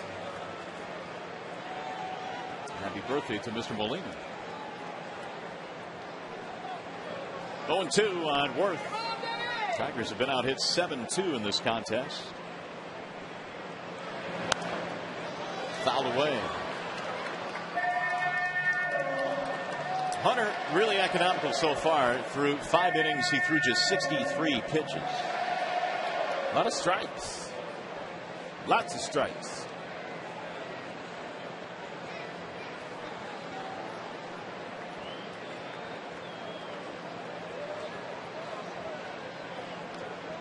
And again the 0-2. So Worth has given him a battle. Danny bounced out back in the 3rd. Hunter is a perfect example of a guy that's just pitching out there. Fastballs are 90 to 94, but he's working the 4 quadrants of the strike zone, up and in, up and away, down and in, down and away, and he's changing speeds. Not overpowering, just doing a real nice job. Apparently we're getting a pop-up shower here at the ballpark. I don't know if there was any of this in the forecast, but there you see a light rain starting to fall. Fans are scattering now for some cover. Those that had the foresight to bring umbrellas are pretty happy right now. Heather Nabozny, the head groundskeeper here at Comerica Park, and always has her eye on the weather.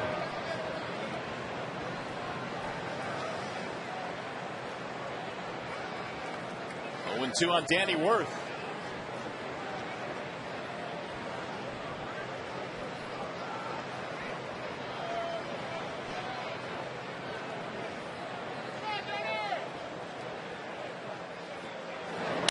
Bouncing ball hit slowly to the right side. They'll have only one play. Kinsler throws out Worth.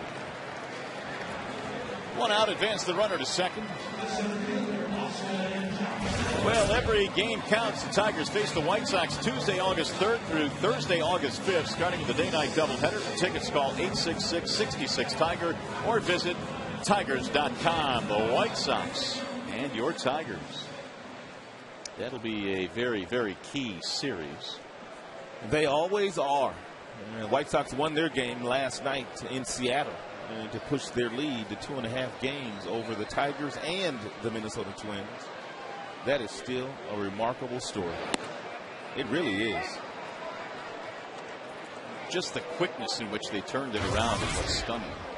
A lot of managers are using them as an example right now and telling their teams, don't give up. Because it looked like the White Sox were dead in the water a month ago. Well, the White Sox had one thing in their favor, even when there were so many games out and playing so poorly. They had that pitching staff that had the track record. Yep, they sure did. Having gotten it done in the past, and they have fueled this turnaround. And now they've got Alexi Ramirez playing some tremendous shortstop, and I mean tremendous shortstop. And Gordon Beckham, their young second baseman, the phenom, he has finally perked up. So now they're starting to hit to go along with that pitching. Carlos Quentin's been hitting some home runs. So Paul Konerko and Rios in center field now have some help. 0-2 on Austin Jackson. And there is strike 3. Tipped it into the glove. And another strikeout. This cat's just pitching, man. Not giving you a whole lot to hit. This ball is up. It's a ball, but it's hard to lay off of because it's about 90 miles an hour. You think you can get to it, but you really can't.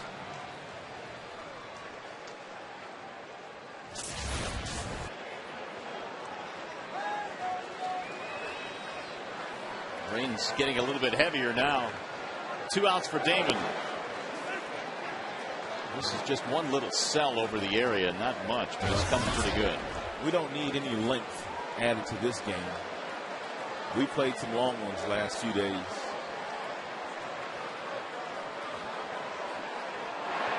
Damon tried to hold up and went around.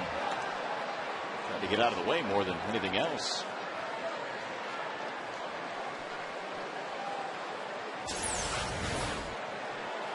It was a rather awkward looking swing by Johnny.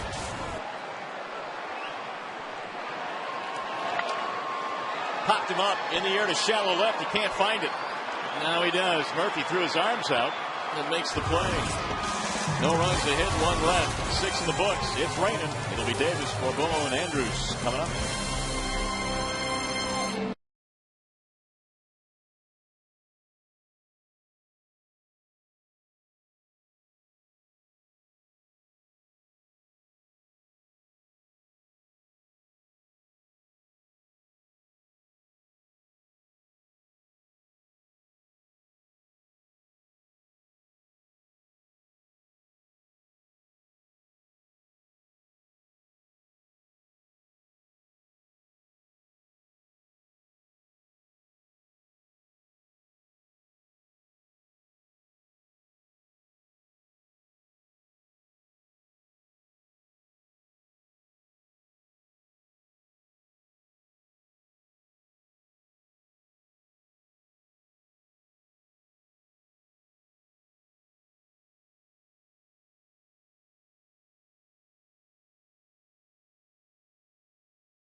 Galarraga, he gave up 3 early runs, 2 in the first, 1 in the second. But since then, he's kind of gotten busy.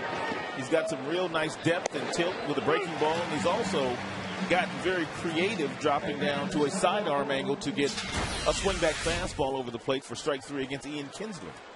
18 of 25 in the first pitch strike category. Still 4-0 as we go to the 7th. And Galarraga facing Chris Davis, Julio Bourbon, and Elvis Andrews. The rain has lightened up. Ball 1 missing outside to Davis. Single for 2 tonight.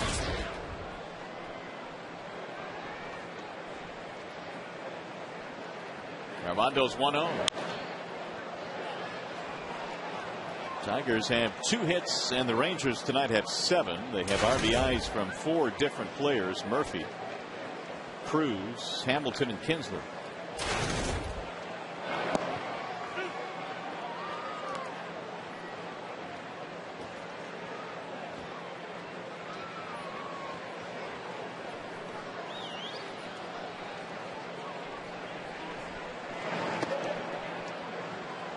Davis's hit in the 5th inning was his first hit in 29 at-bats career here at Comerica Park. 1 for 29 now.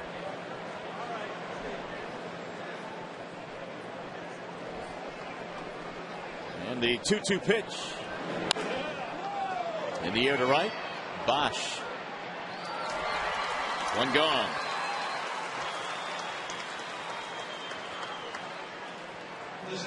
So since the 3 early runs in the first 2 innings, just 1 run over the next 4 frames. Clear skies over there. Still a little rain falling at the ballpark. A little pop-up shower that cooled folks off here tonight. And really at game time, it was a nice evening, 79 degrees. Here's Bourbon. Julio played his college ball at Tennessee and played with a couple of teammates at that time that are currently in the big leagues, including Luke Hochevar and Chase Headley. Headley out with San Diego and Hochevar with the Kansas City Royals. 2-0.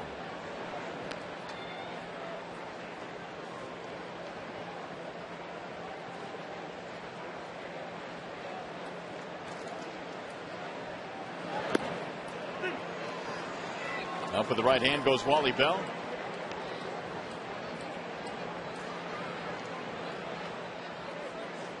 Galarraga had thrown 86 pitches through the first 6 innings.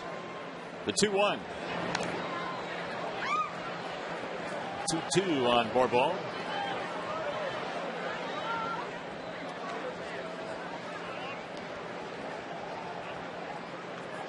Boy, do they play him shallow in the outfield. Yes, they do. They don't respect his power at all. He's got 3 home runs.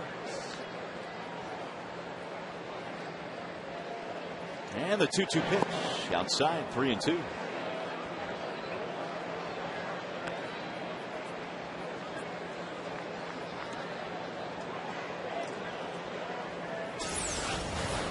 Now the prior pitch that was fouled off, and got Avila right on his hand. You can see his hand on the ground, but it bounced. He's trying to hide it. It bounced up and clipped him.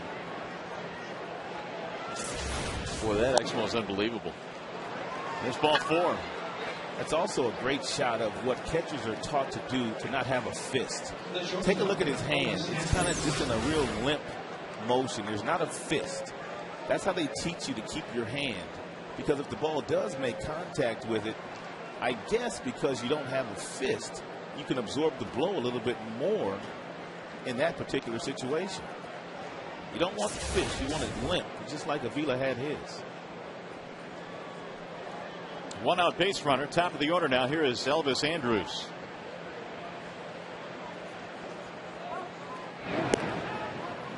Elvis tonight is 1 for 3, singled, scored a run, had a hit taken away, and a fine play by Don Kelly back in the 3rd.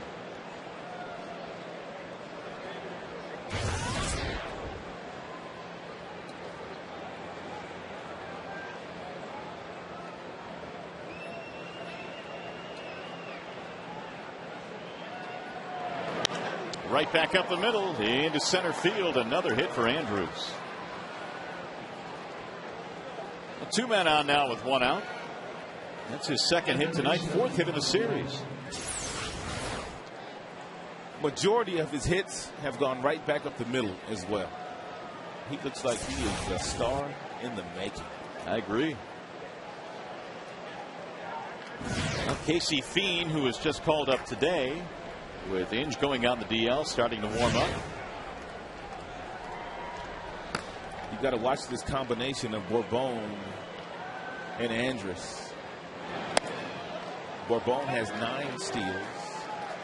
Andrus at first 24. And Galarraga does not allow you to steal second base. As we get a look at his numbers, courtesy of Comcast, he's touched 93 with his fastball. But it's a little easier for a base stealer to steal third base.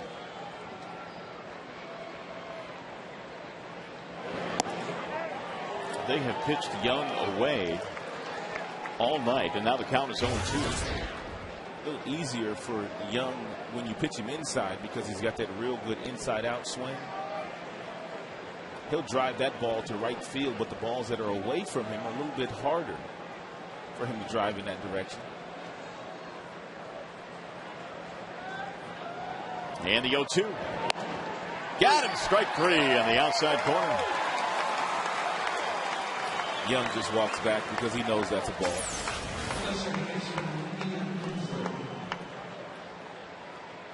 I mean, that's, you know. Don't get me wrong now. We'll take it. Oh, absolutely. We'll take it. But, I mean, there's been a couple that have been, you know. That's the 6th strikeout for Galarraga tonight. Here's another look at that pitch.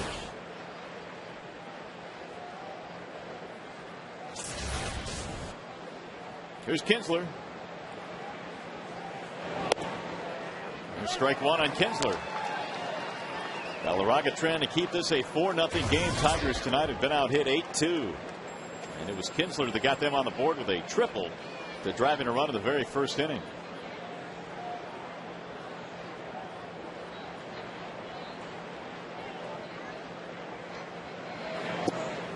Bust him inside, and Kinsler can't believe the call on that one. He was rung up on strike 3 in the 6th, and as he was walking away, had a sour look for Wally Bell. Now he's 0-2. Well, good for Galarraga. You know what Galarraga should do right here is throw that same fastball he threw to Kinsler to see to Young to see if he can get another strike.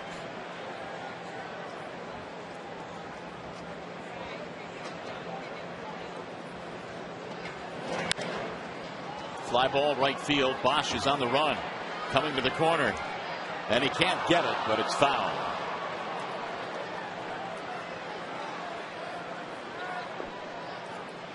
Hey fans, follow the Tigers on your iPhone, iPod Touch, BlackBerry, and Android phones with MLB.com. At Bat 2010, featuring play-by-play, video highlights, and live audio broadcast. Visit Tigers.com today for more details. 0-2 on Kinsler.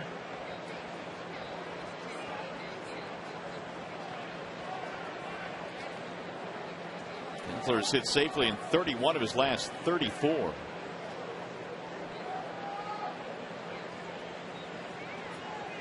And he's a chance to drive in another run here. Off the end of the bat, foul. When you look at this Rangers team, and many feel now with the acquisition of Cliff Lee and Benji Molina that they will win the West. There's a whole lot of baseball to be played, and the Angels certainly will have a lot to say about that. But boy, that acquisition of Lee really solidified a pitching staff that, well, you can't blame folks for picking them now.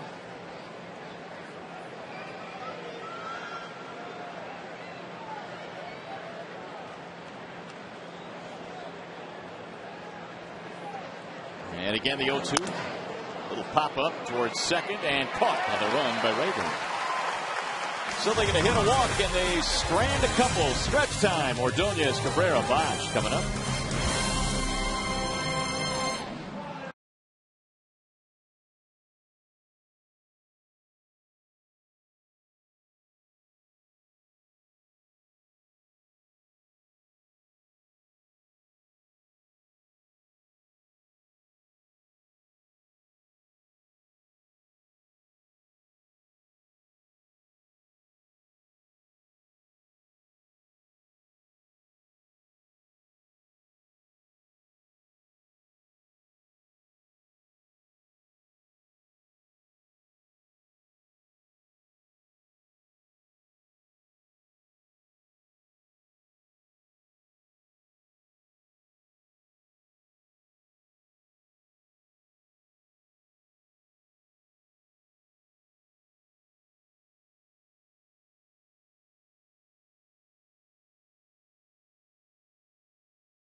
Here in the 7th inning, Murphy with a solo home run to lead off the 2nd inning. Hamilton in the series, well, he's just gone off 5 for 8. Couple of RBIs. Hunter 6 innings, no runs, and a walk and 3 strikeouts.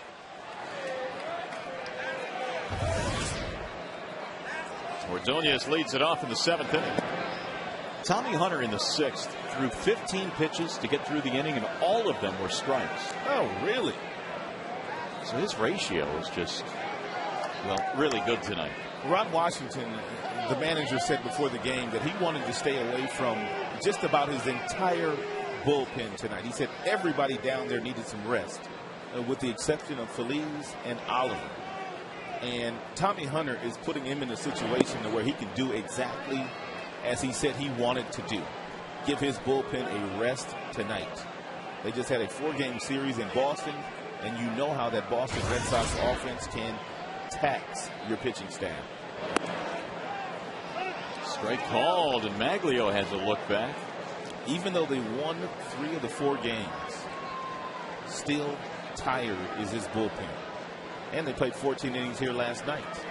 And the flip side of that is Galarraga's done the exact same thing. Bouncing ball to short. Andrews down to a knee. Ordonez is out. Another ground ball out for Hunter.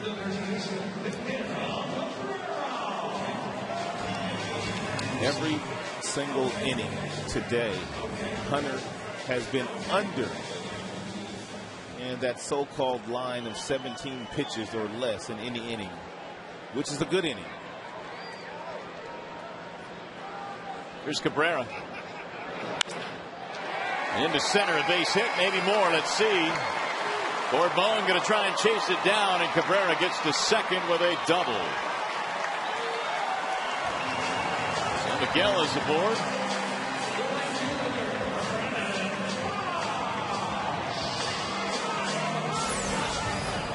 Well, the big fella knew he was going to get a strike, and he got that cut fastball, and he got it before it cut to the outside corner and hit a seed to left center field. Only the third hit tonight allowed by Hunter.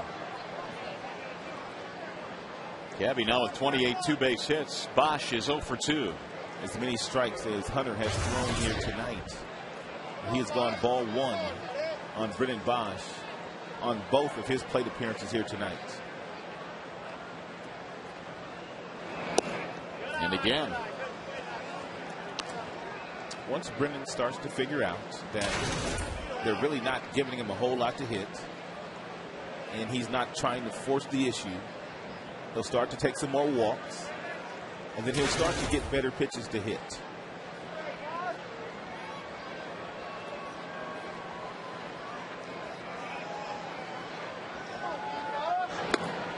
Two and 0.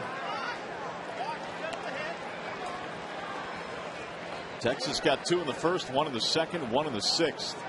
Tigers have not been able to push a run across yet tonight. Bosch a ground out and pop up.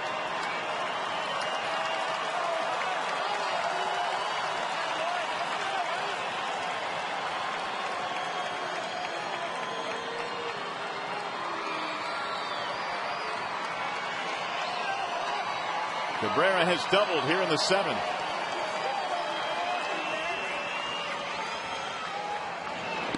Outside, 3-0. Left-handers this year coming into this start hit .315 against Hunter. Lefties hit only .173 against him. And not too many folks have hit against him tonight, period. It's a good cut fastball.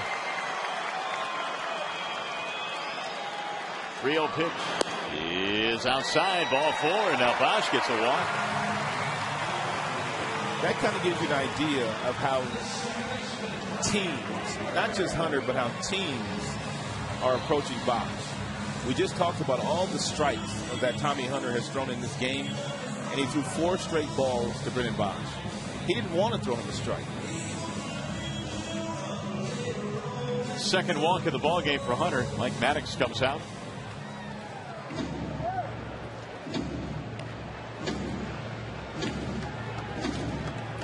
They're starting to get some activity in their bullpen out beyond the left center field wall. Trainer also coming out as well, but this has nothing to do with an injury. With the turf starting to get a little bit slick now with the rain. Try and knock some of the dirt off the cleats. Well, there's the veteran, Darren Oliver. Well, he's one of the 2 that Ron Washington said he would use today. It's not that he won't use the other guys. He said the only 2 that he wanted to use today was Oliver and Feliz.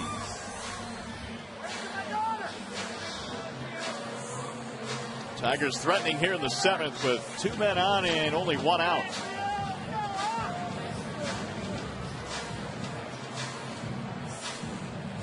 Here comes Ryan Rayburn.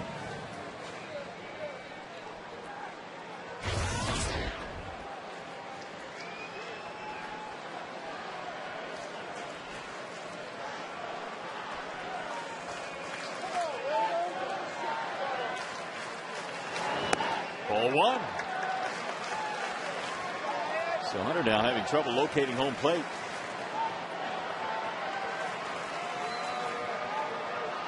Three strikeouts, 2 walks in the game for Hunter. 2 men on for the Tigers.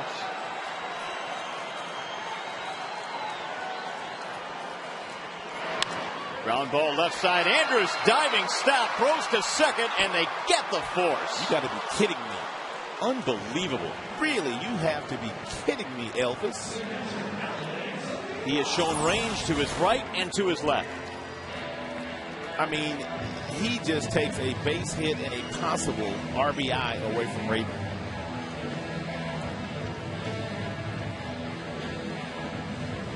Nice stretch out by the second baseman as well. Kinsler reaching out for this ball like he's a first baseman. Trying to get it in his glove as soon as possible.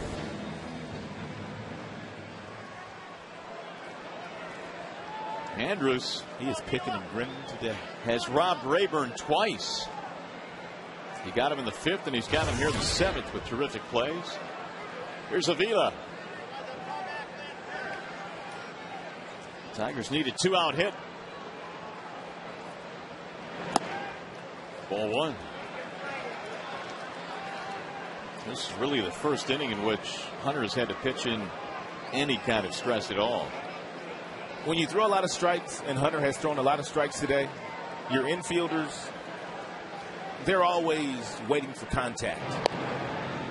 And when you're getting ground balls the way that he's gotten ground balls today, and you have that kind of athleticism up the middle, you're going to see some great plays. Andrus and Kinsler have made great plays in this game.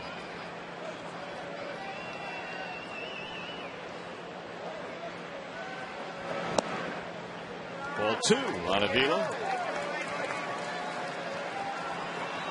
Alex was robbed by Kinsler back in the 5th. And the ground ball that he hit about 10 feet onto the grass, and Kinsler made a terrific play. Tiger fans want something to cheer about tonight. See if Avila can deliver.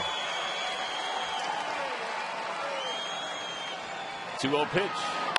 Line drive right at Kinsler for the out. And that is that. So in the inning, the Tigers threaten, do not score. Double and a walk, 2 men left. 7 in the books here at Comerica Park. 4-0.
Certainly been a big key for the Texas Rangers. His June and July have been really, really good, and this is really after somewhat of an average start to the year for Josh. Yeah, he was really bad in the month of April. He started to perk up in May and really took off in June and July to the tune of a .433 batting average, leading the American League in hitting with power.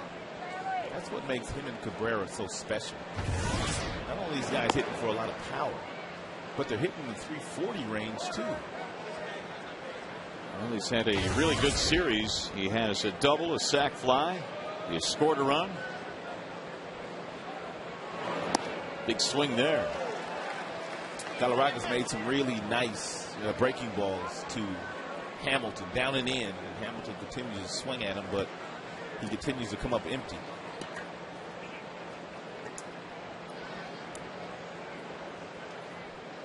Here's the 1-1. Hamilton, not too long ago, in fact, was on June 27th, hit a home run at Rangers Ballpark in Arlington. It was measured at 490 feet, the longest home run ever in that ballpark. In fact, we got a mathematician out there from one of the local schools to give them an official distance on that thing. 490. When he was in the home run hitting contest a couple of years ago in Yankee Stadium, he was hitting some of the balls in that home run hitting contest further than anybody has ever hit balls. I know it was just the contest, but he was doing it. It was played by Cabrera, diving into first as Hamilton. He's safe. Boy, is that dangerous. Here comes Leland.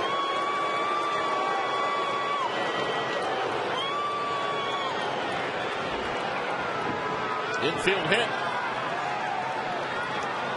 One of the few times you could condone someone sliding head first into first base.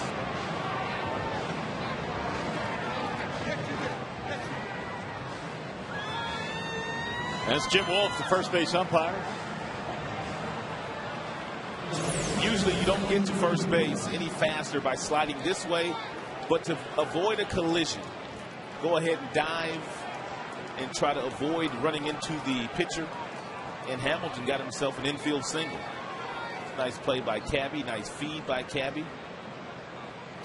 It looked just like that play when Galarraga threw that near perfect game. Galarraga showed more emotion on this particular play than he did when that Jason Donald was called safe. Isn't that ironic? He sure did. Didn't he? Well, leadoff man is on now. Cruz, the batter. When Jim Joyce called Jason Donald of the Cleveland Indians second to the ninth inning for the 27th out, Galarraga smiled. Yeah. Almost a smile of disbelief. 0-1 on Cruz. Here's that play. And watch Galarraga's reaction afterwards. He just smiled.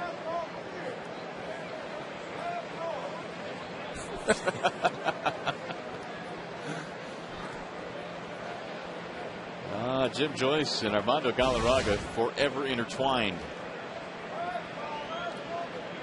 1-1 pitch. Good stop there by Avila. 2-1.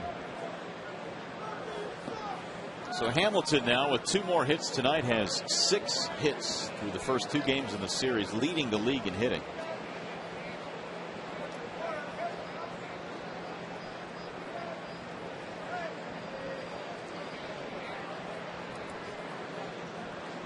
Nine hits on the board now for the Texas Rangers. We're in the 8th inning, 4-0. Texas in the lead. Way inside.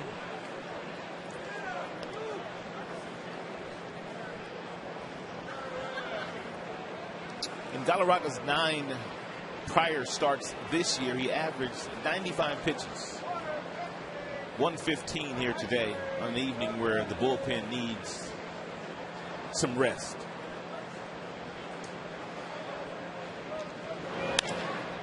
Fly ball hit well to left center field. Jackson is on the move, and he'll track this one down right in front of the wall. He has been a very busy man in center field here today. I mean, he's going east, he's going west, he's going north and south. And Jim Leland now will come out and get him.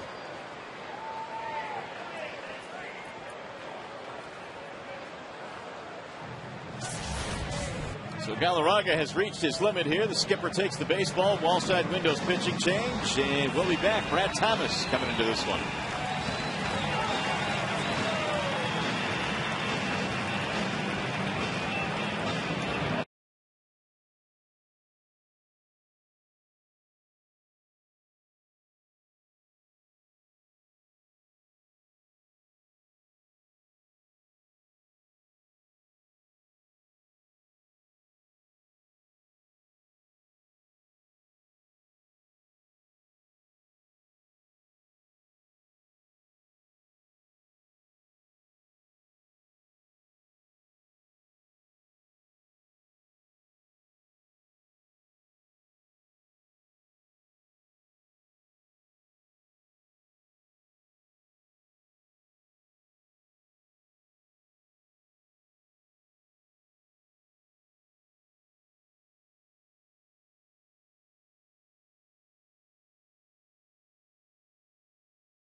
Take a look. He is going to sleep very, very well tonight after these Texas Rangers have ran him all around center field. And that one by Murphy was a big one. 427 away from home plate. And strangely enough, Jackson has 5 errors now. 4 of those errors have come in the last couple of weeks. He had 1 error going into that last homestand prior to the All-Star break. He made 2 on that 9-game homestand, and he's made 2 in last night's game. Well, here's Brad Thomas now. He's going to take over, and he will face David Murphy in a 4-0 game, 1 on, 1 out.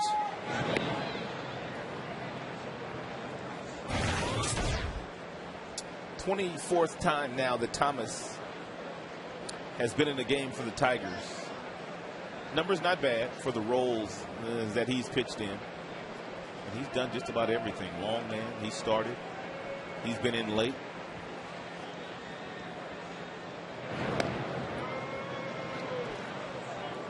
So Galarraga gives his skipper 7 1/3 tonight and gives way to Thomas. Thomas said he had already signed a contract to go back and pitch in Korea before the Tigers called him and asked him whether he wanted to come to spring training with their club.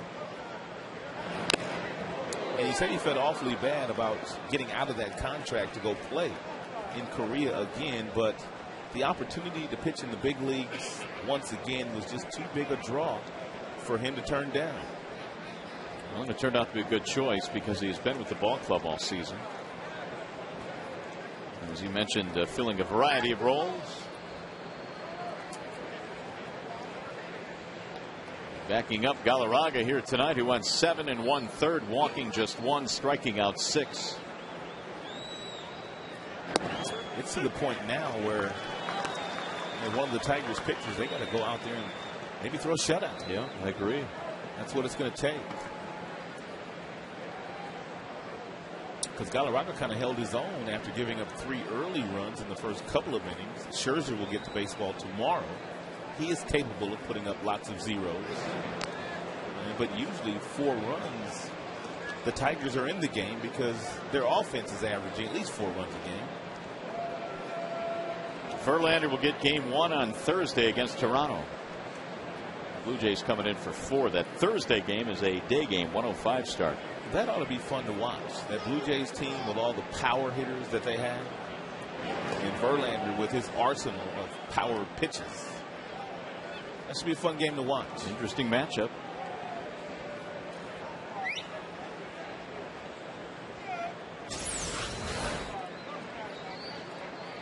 It's a nice block by Avila on the breaking ball.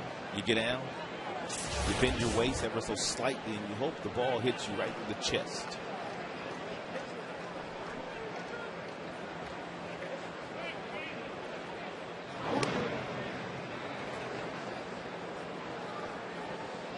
One and 2 on Murphy. Long home run back in the second over the 420 sign out in dead center field. His 4th home run of the year. Hit 17 home runs last season, so he's well off his pace. Swing and a miss, and Thomas carved him up quite nicely. 2 gone. 7 strikeouts for Tigers pitching.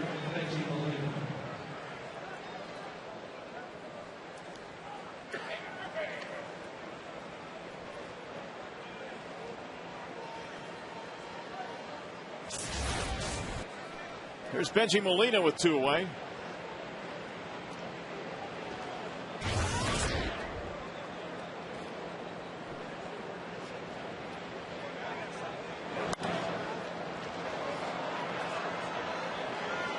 I would imagine rather that Molina, coming from San Francisco to Texas, will have a little bit of an adjustment weather-wise in terms of the heat. And that's something that Ron Washington, I'm sure, will keep an eye on as he rotates his catcher. Certainly the summer months in San Francisco a whole lot different weather-wise than in Arlington, where the heat can be very oppressive at times. Ball high, 1 ball, 1 strike. And Benji won his first Gold Glove in 2002, and he stopped a string of 10 consecutive Gold Gloves that Pudge Rodriguez had one in the American League. Pudge Rodriguez had a stranglehold on the Gold Glove. 1-2. Of course, Molina hit for the cycle in Boston, becoming the latest catcher to do so. Hadn't been done since Chad Moeller did it back in 2004. All the way back to Carlton Fisk in '84. Kendall, I can see doing it. Yep. The 1-2. Pulled on the ground. Another diving play by Kelly to his feet. And he throws him out. Don Kelly with a sparkling play. Probably had more time than he realized with Molina running. You're watching Tigers baseball on Fox Sports Detroit, presented by Bell Tire.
Game. He made a diving stab back in the third inning, taking a double away from Elvis Andrus, and he takes a single possible double away from Benji Molina with another dazzling diving play.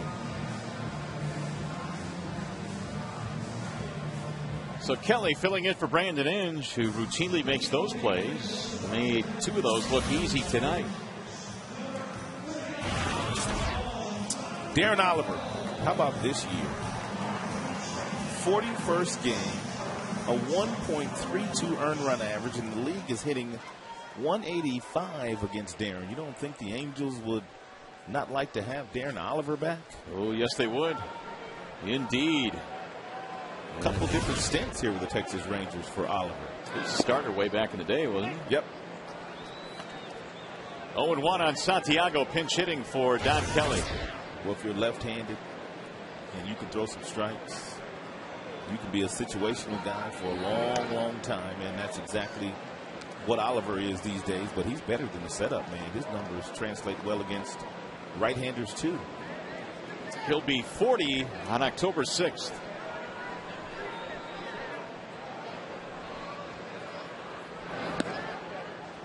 A little bit outside, 2-1 on Santiago.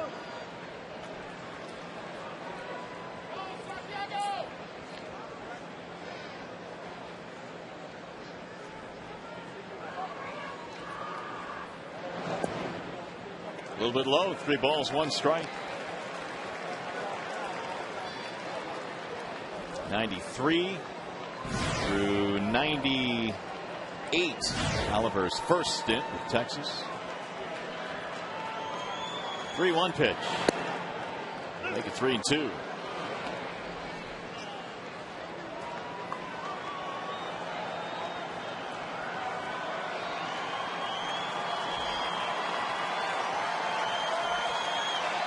3-2 pitch. On the ground, foul just outside of the bag. 4 runs, 9 hits for the Rangers. 0-3-0 for the Tigers.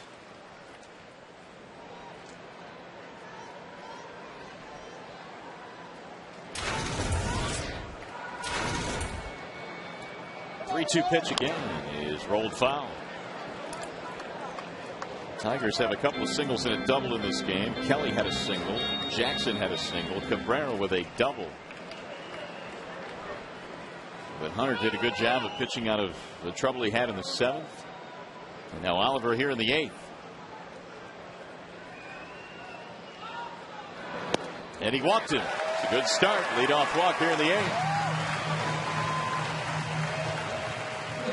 Well, feel free to join us again tomorrow. Final game in this series with the Rangers. Coverage begins at 6:30 with Tigers Live, followed by the game at 7. Tigers baseball presented by Bell Tire tomorrow evening on Fox Sports Detroit and Fox Sports Detroit HD. Take a look at Kobe Lewis's strikeouts to walks ratio. 112 strikeouts, 39 walks. Scherzer, and he's punched out quite a few himself. Strike one on Danny Worth. And after Texas leaves town, Toronto comes in for 4. The month of July is starting to wind down. August right around the corner.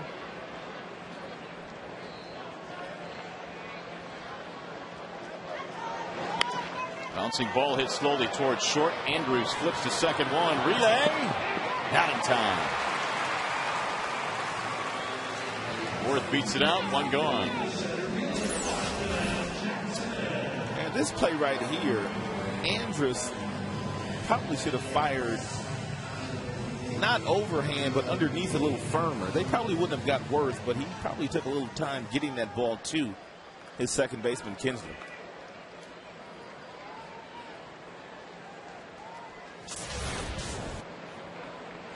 Here's Austin Jackson.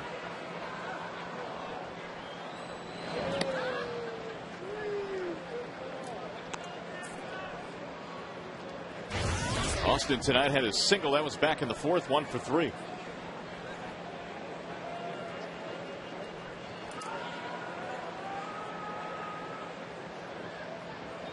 Now safely in 19 of 21 for Jackson.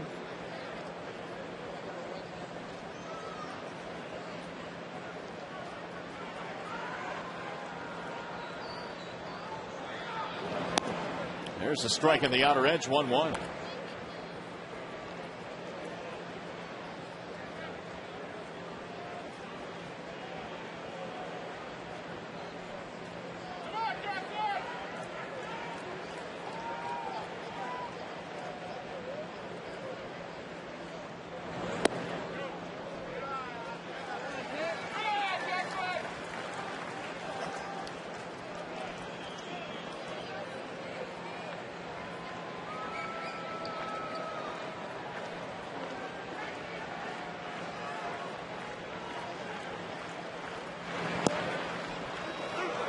Two and two on Jackson, who's had a hit, at least one hit in every game that he's played in against Texas this year, including tonight with his base hit in the 4th. 2 balls, 2 strikes. Danny Worth, the runner at first base, and a toss back.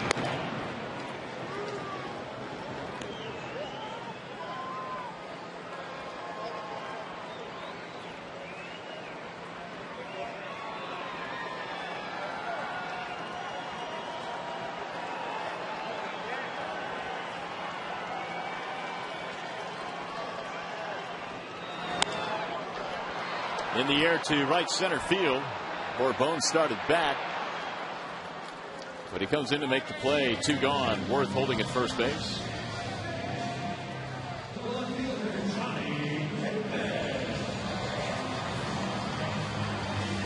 Minnesota leading at home tonight against Cleveland, 1-0. That game is in the 5th inning. Cleveland came up with a big win against the Minnesota Twins after sweeping the Tigers. Starting to get straightened out a little bit. They played a good brand of baseball against the Tigers. That much is for sure. Manny Acton's got a bunch of young kids. He's told them all, you're going to play no matter what. If you go 0 for 4, you're going to be in there the next day. And a lot of those kids have relaxed because of that. There's a strike on Damon. Nothing like coming to the ballpark and knowing you're going to be in the starting lineup, regardless of what you've done the night before.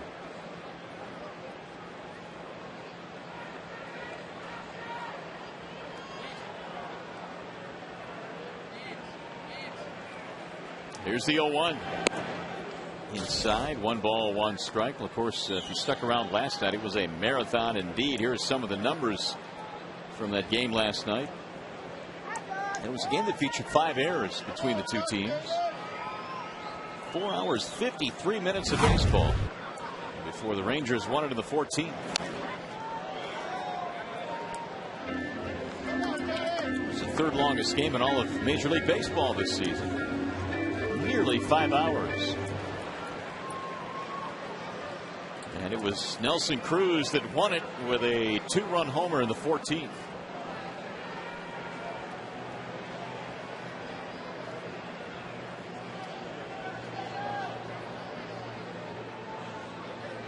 Here's Oliver's 1-2.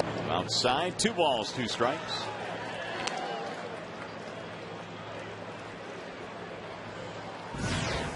There's Ordonez waiting on deck.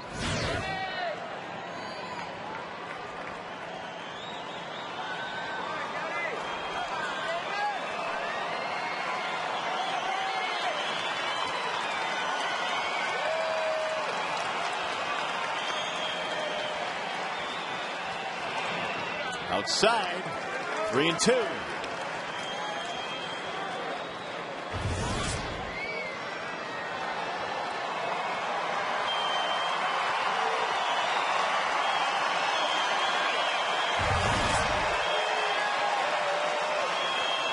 Pretty good numbers career against Darren Oliver. In fact, really good. 324. These two have seen each other quite a bit.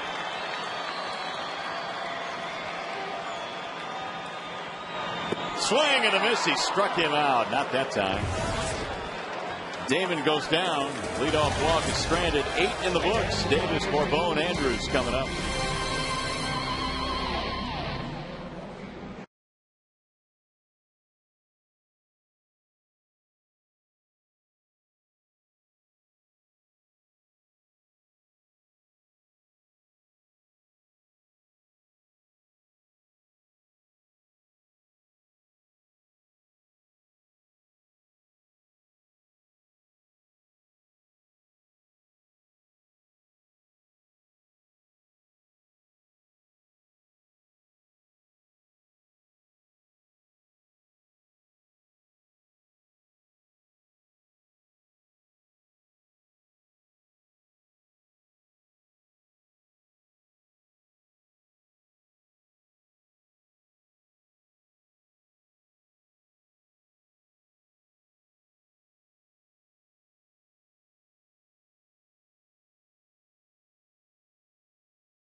Cabrera has 30% of the vote right now. Don Kelly's second on that list. And then Galarraga will get you the final results post-game during Tigers Live. See who wins that voting. In the meantime, Casey Fee now will come in out of the Tigers bullpen. Just called up today with Inge going on the DL. He had some nice numbers down at Toledo. He had a 2.33 earned run average, 31 strikeouts in 46 in the third innings. At bottom note, 216 batting average for Toledo batters against Casey Fee. Runner at third base with one out. Chris Davis. Tigers down by 4, trying to keep it that way. The infield coming in.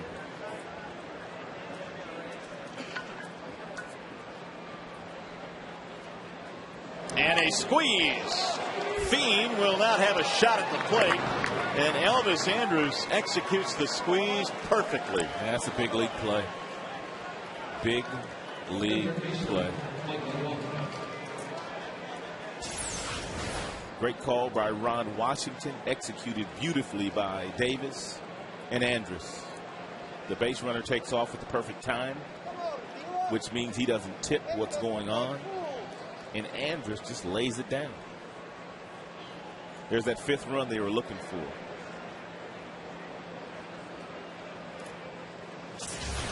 So now with 2 outs, here's Michael Young. And that 5th run is certainly a big one. Young does not have a hit tonight. He's 0 for 4.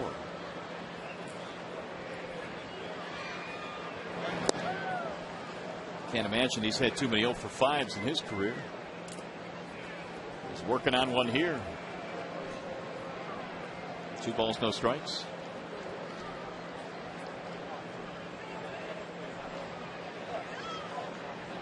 The 2-0. Driven to the gap in left center field. It's down. A base hit. Damon goes over to cut it off. Slips and falls. Young trying for 2. And he's in there. This Texas Rangers team is just playing with a lot of energy.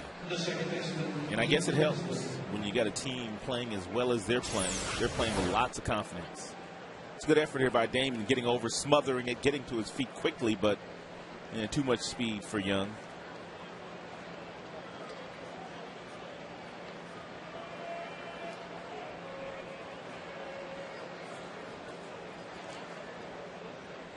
Well, Michael Young is certainly atop a lot of the offensive statistics for Texas. He's had a great career. They've had some good players come through there, too. Some guys that spent a lot of time in a Rangers uniform. So his numbers are truly impressive.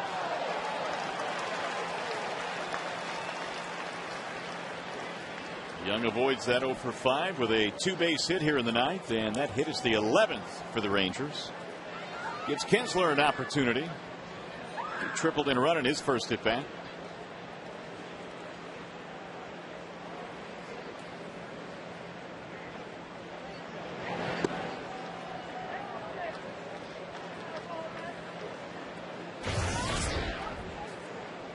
.30 performer last year.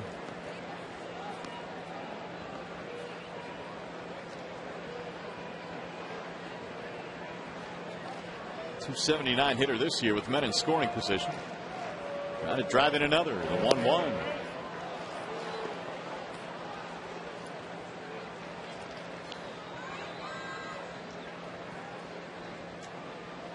Fiend follows Thomas. Tigers go to the bullpen twice in this game. Galarraga went 7 1/3 before departing.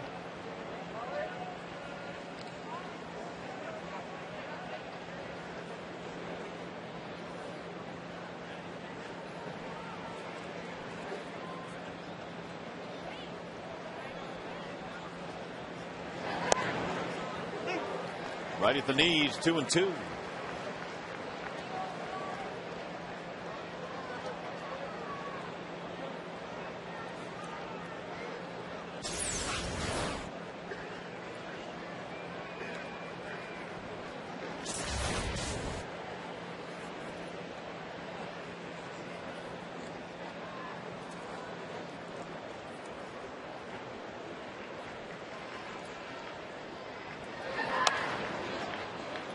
Foul right to the right of home plate.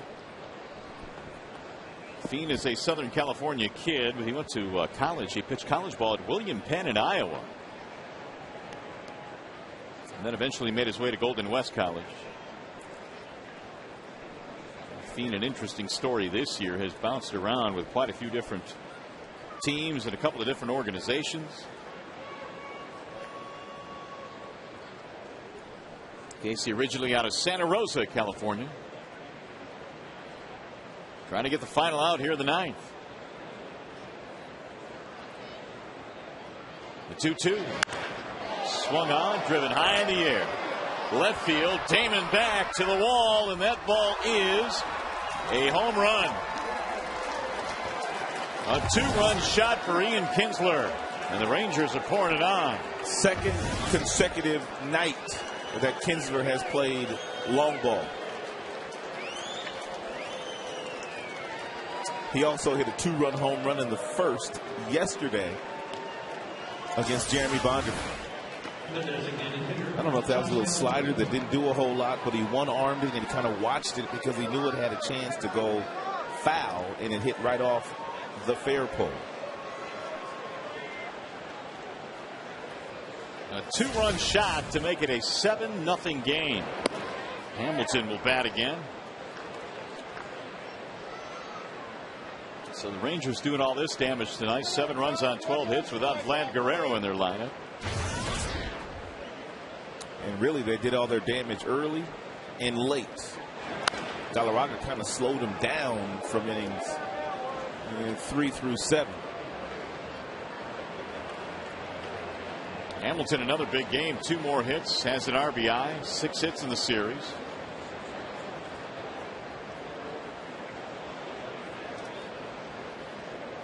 $12 hits total for the Rangers tonight. Here's the 0-2.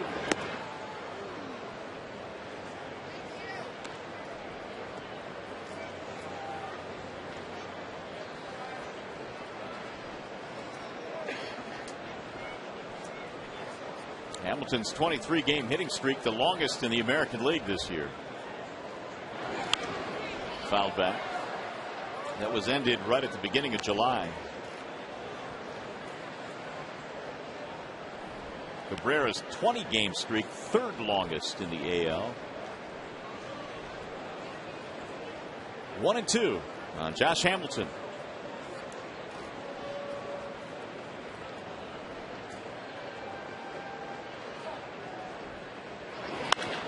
High fly ball, towering fly ball to right field.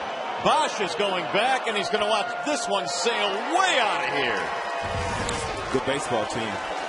They got a good baseball team. A majestic home run for Josh Hamilton. Boy, his huge series just got a little bit bigger. These guys can just flat out rake. No question about that. And it doesn't get any easier. Look at him launch. Classic uppercut swing. And the ball just carried out of here. Back-to-back home runs, Kinsler and now Hamilton. Nelson Cruz pops one up into right field, and it looks like this one will settle into the glove of Bosch to finally end the inning. But a big inning it is. They add 4 more. That's 8-0.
Sports Detroit is brought to you by Comerica Bank. Strength and stability since 1849. Wallside Windows for a free and home estimate. Call 1-800-521-7800. And by Bell Tires. Get the lowest tire price, period. Last call for the Tigers. We go to the bottom of the 9th inning and a sizable lead for Texas. They're up 8-0 after a 4-run top of the inning. And Doug Mathis will take over now for the Rangers. 11th game that Mathis has been in. His numbers are not all that desirable, but he's got a nice little spread here to work with, and he probably needs to right himself as well.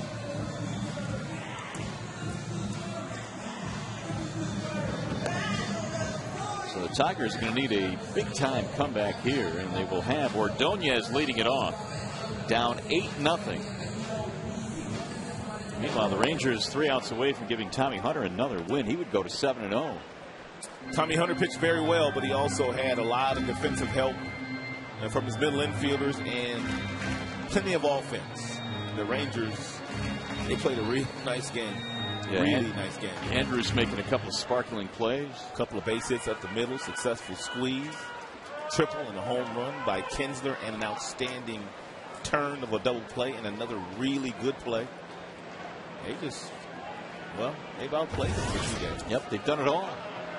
Here's Ordonez. Maglio is 0 for 3. It'll be Ordonez, Cabrera, and Bosch.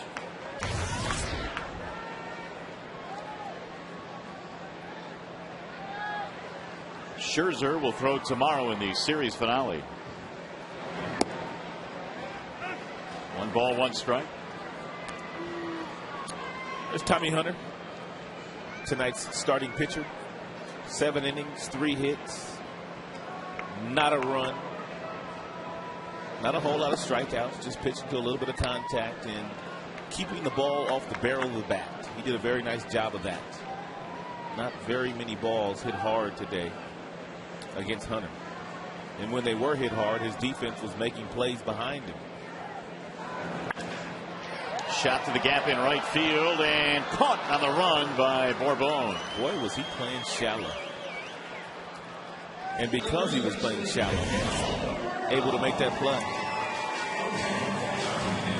1 out. Here comes Cabrera. It will get better, however. Yeah, even if they do drop their 7th consecutive game here tonight, it will get better. Tigers only 3 hits in this one this evening, a total of 13 for the opponents. Cabrera looks at a strike. Miguel had a double back in the 7th. One of the 3 Tigers hits.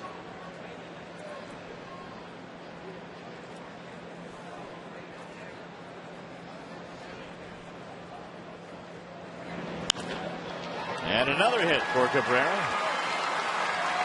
Bourbon gets to it quickly, and Cabby will hold up with a single this time. So 2 hits in 4 at-bats tonight for Cabrera.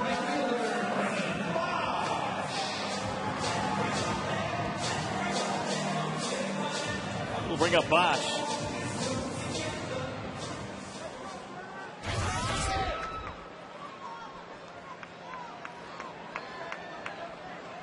For 2 with a walk tonight for Bosch.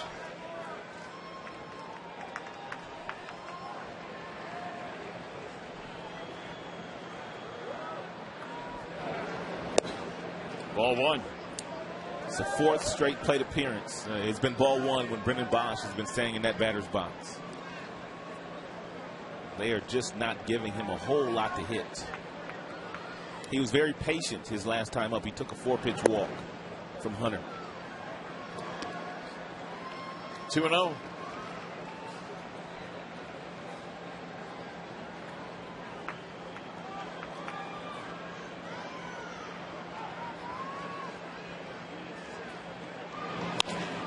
Ground ball scooped up at 3rd by Young. Fires to 2nd. 1 and a double play.